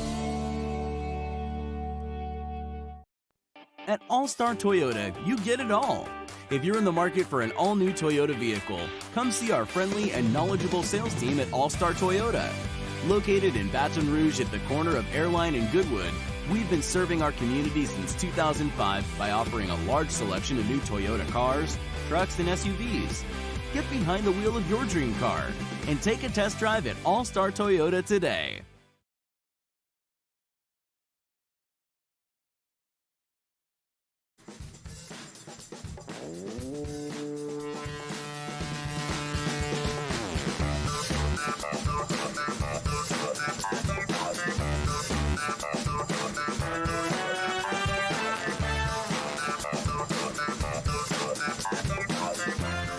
after further review with Matt Moscona, presented by Insurance Network of Louisiana. Call for a free quote to see how much you can save. 293-0450. After further review with Matt Moscona, ESPN Baton Rouge, New Orleans, Alexandria. I've been getting your reaction all day. If allowed to attend a sporting event in the fall, would you go? This is from David Anthony at David_LaBeouf tweeted this, and I actually think this is very legitimate. He said, I'm not paying $200+ to wear a mask in a half-empty stadium. I'm more than willing to attend, but I have no desire to pay to be inconvenienced and uncomfortable in a neutered environment. Rather watch at home, mask-free. I actually think that is a much bigger issue than most people are talking about. I think David's right, because that certainly is where I would fall in line. The appeal of going to the event is the experience, right? It's like, why do you go to a concert when you can listen to the songs on your device? You can listen to music whenever you want, wherever you want. Why do you go to a concert? The experience. The experience of watching the show and watching it live and being part of the environment, the crowd, and like the whole vibe of it, the emotion. Like, that's why you go, is the experience. Same with a sporting event. I could sit at home and watch a game. Why do you go? To hear the band, the crowd, feel the weather, the noise, the rumble, like all of it, the whole experience of it is why you go. Well, if there's only someone every 6 feet and it's not that loud, and you know what I mean? Like, stadium's half empty. Where's the appeal? Right? I think that's very legitimate. I think there would be a large number of people who would say, and it's in some respects irrelevant why you would or would not attend, but I think there are going to be a segment of the population, and maybe not here, maybe it'll be in other places. Because listen, Stephanie Remp was on, I've mentioned this a couple times, Stephanie Remp, who's LSU Athletics COO, she was on the brand on Talk 107.3 with Kerry Guglielmo. We played this for you a couple of weeks ago, and she said we're at 98 LSU. She said we're at 98% season ticket renewals. So people are still buying their tickets. I mean, coming off a national championship, you would anticipate that, right? Maybe around the rest of the country, that might not be the case. That's a good point. All right, if you want to get in, you still can. Tweet me. Phone lines are open at 499-1045. 499-1045. You can email Matt at 1045ESPN.com. Lots of ways to get involved. All right, a couple things I want to check off the box real quick. First of all, we know the NBA restart is coming, and David Griffin, LSU Vice President of basketball, LSU, excuse me. I got LSU on the brain because I got an LSU basketball story I want to do. Pelicans Vice President of basketball operations talked about this team needs to hit the ground running whenever they get going again. But depth is going to be at a premium for everyone. And unfortunately for us, our first two games are our hardest opponents in terms of winning percentage against. Now, I would argue that because of the quarantine and everybody else facing the same challenges, results are going to be more random than they would have been otherwise. I think it's going to be you're going to be totally at the mercy of when you meet your good opponents. So the fact that our first two opponents are very, very difficult games, and we're 3.5 out with 8 to go instead of 3.5 with 18 to go, we've got to hit the ground running. So that puts a great deal of stress on the depth of the team. Now, David Griffin did mention today also that 3 Pelicans players have tested positive for COVID-19. With that as the backdrop, it's interesting to hear him say this when he talked about attendance in Orlando. I'm almost 10 years out from my experience from a chemo standpoint, and I am not at all in a high risk area, and I'm not going to ask my players to do anything I wouldn't do. If they have to go survive the quarantine and we're going to battle like we are, then I'm going to do the same thing. From the standpoint of Alvin and our players, that's to be determined. When we turn our roster in, we may or may not have to make replacements even once that roster is turned in on the first. We're sort of at the mercy of the virus in that regard, but we have no reason to believe at this moment that anyone will not go. We'll just work from there. So while we have heard of several high-profile NBA stars electing not to play in the restart, the Pelicans expect to have their entire roster. That includes Zion Williamson, Brandon Ingram, Lonzo Ball, coaches, and even a guy like David Griffin, who is 10 years removed from chemotherapy. So that's on the NBA side. On the college basketball side, LSU is still awaiting word from 3 players about whether or not they're going to return to school. Javonte Smart, Darius Days, and Trendon Watford, their futures all still unknown. One of the things that we have learned, and this is courtesy of LSU Country, got Will Wade on the record, who said LSU is going to ramp up preparations and they'll start workouts July 20th. So you're talking about 3 weeks from now that LSU is going to start their workouts with basketball players. Now, similar to what football's doing right now, it's going to be only with strength and conditioning coordinator Greg Golden having personal contact with the coaches until the mandatory period comes into play. So, again, July 20th is when workouts begin. Keep in mind that date because for the NBA draft, players have until August the 3rd, 10 days after the draft combine or August the 3rd, whichever comes first, to withdraw from the draft. So, let's say that deadline is August the 3rd. That's the latest deadline. You're still talking about getting all through July. Now, July 20th is when workouts are scheduled to begin. So you'd be talking about 3 weeks before those players make the decision if they're going to stay in the draft or return to school. So they'd be missing voluntary workouts, but it would allow them the opportunity to be back on campus if they decide to stay for when the mandatory workouts begin. So I'll continue to reiterate something we've talked about all the time. Emmett Williams, it's a given. He's not coming back. Trendon Watford, I think it is a Hail Mary to think he's coming back from everything I've been told. They are expecting to have both Javonte and Darius Days withdraw and return to school. That would be fantastic to have them both back for their junior seasons, and this sort of speaks to that as well. This is just one mock draft, but it's NBA Draft Room, which did a 2-round mock, and the only LSU player they have being taken is Skylar Mays, who, of course, is a senior. They got Skylar going 53rd overall to Golden State. Watford, Smart, Days, undrafted. They've got Watford 8 spots out of the draft. They've got Darius Days as the number 93 prospect in the draft, and Javonte Smart is not listed at all. So could that change? Potentially, but these are also guys that are hurt by not having the pre-draft process, by not being able to go through the combine and do individual workouts, to go work out and meet with teams face-to-face throughout this process leading up to the draft because of COVID. It's certainly going to hurt their potential draft stock, but in turn may help LSU in getting them back on campus. So time is ticking. LSU basketball will be working out July the 20th, according to Will Wade. August the 3rd is going to be the drop-dead date for players to make their decision if they're staying in the draft or coming back. And really the ones that you're holding your breath on are Javonte Smart and Darius Days. Watford and Emmett Williams likely gone. All right, after further review, glad you're with us here. As always, let me remind you about Shawbills Tire and Auto Service. ShawbillsTire.com. 18 locations in South Louisiana. Find the location nearest you at ShawbillsTire.com. If you're hitting the road this 4th of July weekend, before you do, make sure your vehicle is in tip-top shape. If you need your oil changed, go to Shawbills. If you need your tires rotated, go to Shawbills. If that check engine light is on the dash, take it to Shawbills. Maybe you need new tires.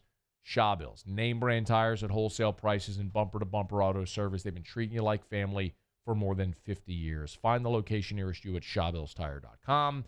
Shawbills, where we keep you rolling.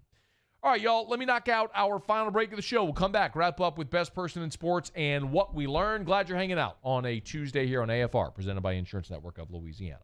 AFR. Inclement weather this time of year is the norm. Roof damage, unfortunately, is a very common result of that. Premier South Roofing can help. Check them out online at premiersouthla.com, premiersouthla.com, even if you're outside of the Baton Rouge area.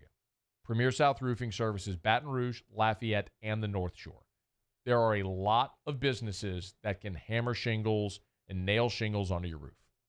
What you get with Premier South Roofing is quality, reputation, and the best labor warranty in the industry because they manufacture their own metals, they know how it's made, and they can offer you the longest labor warranty in the business.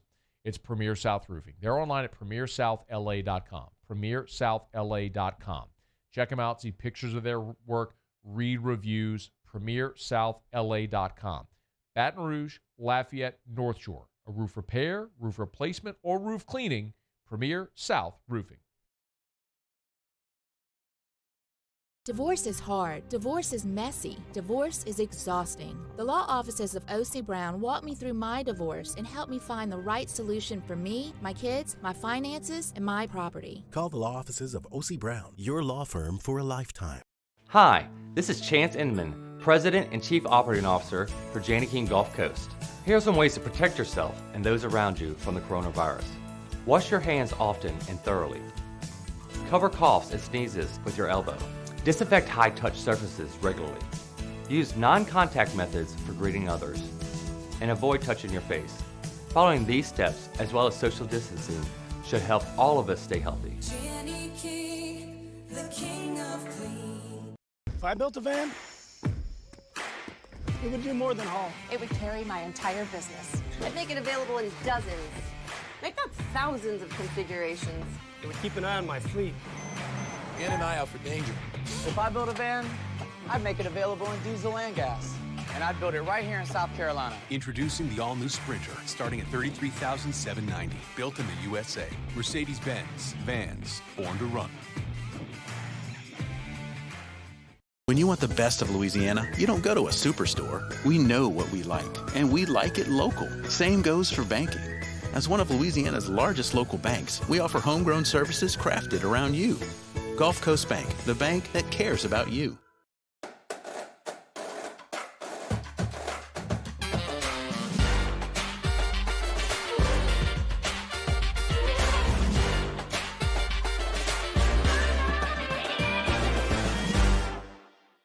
ServiceMaster Elite create clean, disinfected work environments. As a local business, we take pride in serving the New Orleans and Baton Rouge areas.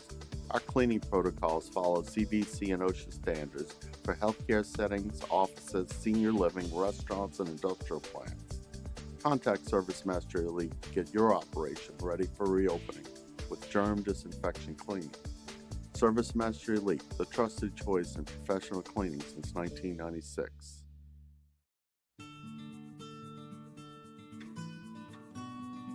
This is a house call. This is a follow-up appointment. This is a diabetes checkup.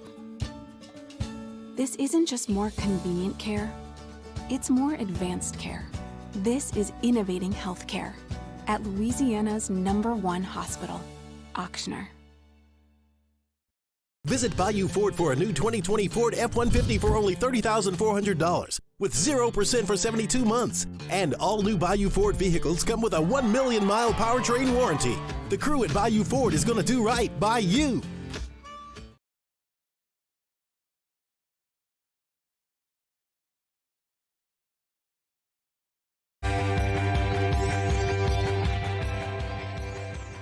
After further review with Matt Moscona, presented by Insurance Network of Louisiana. Call for a free quote to see how much you can save. 293-0450. After further review with Matt Moscona, ESPN Baton Rouge, New Orleans, Alexandria. All right, wrapping up a Tuesday edition of AFR. As always, we appreciate Insurance Network of Louisiana. I tell you every single day, better coverage, less money. Give them a buzz. Let them see if they can hook you up. 293-0450 or lainsurance.net.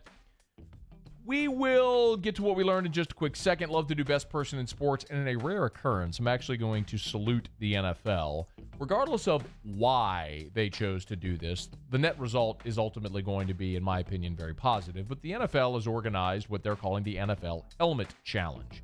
They challenge different organizations to see if they can come up, I'm oversimplifying it, but come up with a safer helmet. And so 4 organizations have been awarded a total of $1.37 million in grants by the NFL to support the creation of their helmet prototypes. So this challenge will end in July of 2021. The applicants will submit their prototypes for testing, sponsored by the NFL and the NFLPA, and they'll rank the helmets for performance and safety. Ultimately, they're trying to stimulate development by experts, innovators, helmet manufacturers of a new helmet based on lab testing that outperforms all helmets currently worn by NFL players. So, look, NFL football in general, obviously, has a steep hill to climb. Not only with COVID, but as they battle the perception and reality of concussions and head injuries as it's facing the game and the negative perception therein. This is a very proactive way to potentially help that both short and long term. So regardless of whether they're doing it because they're trying to avoid another $1 billion lawsuit or just because it's the right thing to do, either way, it's a good thing, and I'll salute them for it. All right, it's after further review. We'll get to what we learned. Let me remind you about the Williamson Eye Center, WilliamsonEye.com. Go on by, y'all. Go on by and get that free LASIK consultation from the Williamson Eye Center. 924-2020, 924-2020, or WilliamsonEye.com. Even if you say, Matt, I'm not a LASIK candidate, no biggie. Dr. Blake Williamson, the team over there, they have so many world-class procedures. First in kind. Dr. Blake Williamson, seems like every week he's the first in Louisiana to perform a new procedure of a lens implant or whatever it may be. There are so many advances in the field of ophthalmology. If you want to live your life without contacts or glasses, regardless of what your refractive issue is, they have a way to do it. Go for that free consultation. 924-2020, 924-2020, or WilliamsonEye.com. All right, let's find out what in the world we learned today. Musa, what did you learn today on the show? I learned that Mikie Mahtook's taking laps in his hotel parking lot as he awaits the restart of baseball. It's very true. If you're in Philadelphia or you know someone who's in Philadelphia, if you happen to drive, he didn't name the hotel, but he said it's the hotel in close proximity to Citizens Bank Ballpark. If you just happen to drive around there and you see a young, dark-complected man with dark hair walking laps around the hotel, it very well could be Philadelphia Phillies outfielder Mikie Mahtook. It very likely is Philadelphia. I was about to say probably is him, actually. You know, the other thing we learned, too, is that is going to be the same hotel where the Eagles are at for training camp. Jalen Mills with the Eagles. Any other LSU players with the Eagles now? Just Mills. I guess I always just assume there's multiple LSU players on any NFL team. You know, they could have drafted Justin Jefferson, but they kind of dropped the ball there. Boston Scott's up there. Boston Scott is there. Former Zachary standout. Got Boston's contact. I got Jalen's contact. But anyway, let me see if Mikey can maybe get us. I need him to be our boots on the ground there for the Eagles. See if he can get us somebody on from the Eagles. That'd be good. Paulie, what did you learn today? I learned that Alabama is adding another Devonta Smith. How about that, right? So there's a cornerback. We did this in Around the SEC. Devonta Smith, of course, is the Alabama receiver. There's a cornerback from Ohio who had been committed to Ohio State. He decommitted last week, very quickly picked up offers from both Michigan and who's the other one? Georgia. Yeah, that's it. Yep, Georgia. And it's only a 3-star, but very quickly committed to Alabama. That's one of those guys who obviously, as he gets more offers, his star rating and all that stuff will climb. But nonetheless, Alabama will have another Devonta Smith on their roster, but he's a cornerback. What'd you learn today, Scone? I learned that you didn't know the Cubs and the Cardinals are both in the NL Central. Oh, my God. That's what I learned today. You didn't know the Cubs and the Cardinals were in the NL Central. How could you, a self-proclaimed baseball guy who spends all his free time hanging out down the third base line at the Vox, leave him in, take him out. Major leagues.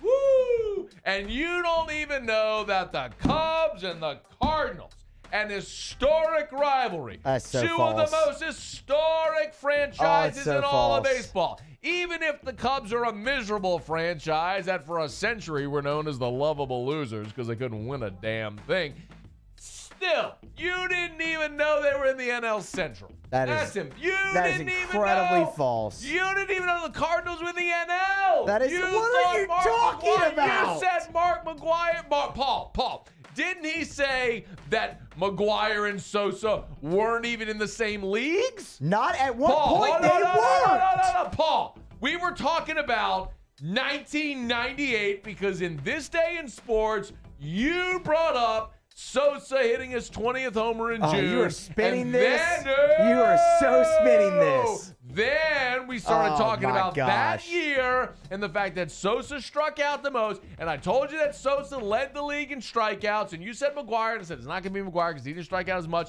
And you said, yeah, well, he was in different leagues. That's what you, Paul. Is that what he said? Technically, yes. That is what I said, but you just twisted that. Look, you got me so riled up I forgot the freaking music. How could you not even know? The Cubs and the Cards are in the NL Central, Musso. You twisted that. So, yes, you did. That's exactly what happened. You twisted that. That's exactly what happened. It was like a little slip. I gotta go. Get out of here. AFR. You so said that. AFR is brought to you by Relief Windows and ReliefWindows.com. 288-8138, 288-8138, ReliefWindows.com. You know how beautiful those windows are? They're so crystal clear enough to see through Musso's BS. That's what they are. How about that? That's how clear those windows are from Relief Windows. 288-8138 or ReliefWindows.com. But they're not just windows. Windows, doors, and siding. Those doors are so fantastic that when Musso brings that BS to you, you can slam the door in his face, and it's soundproof, and you can't hear him talking after that. And then siding. When he slings that garbage on the siding, just hose it off. Nothing to it. Boom. And you'll never, ever, ever have to worry about it. Comes with the Color Plus technology. One color, you're done forever. Windows, doors, siding. Musso free. Windows, doors, siding. Relief Windows and ReliefWindows.com. At All-Star Toyota, you get it all.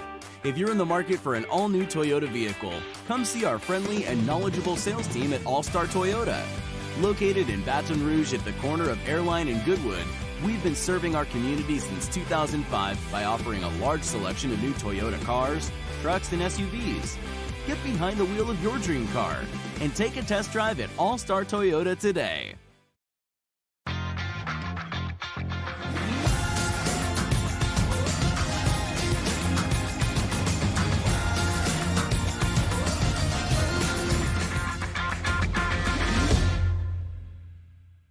Gulf Coast Office Products is a nationally recognized Savin office equipment dealer based right here in Louisiana. Over 100 employees strong, Gulf Coast has the boots on the ground to support all vertical markets from education, engineering, legal, and finance. With the latest in office technology from desktop to production segment units, Gulf Coast and Savin have the perfect fit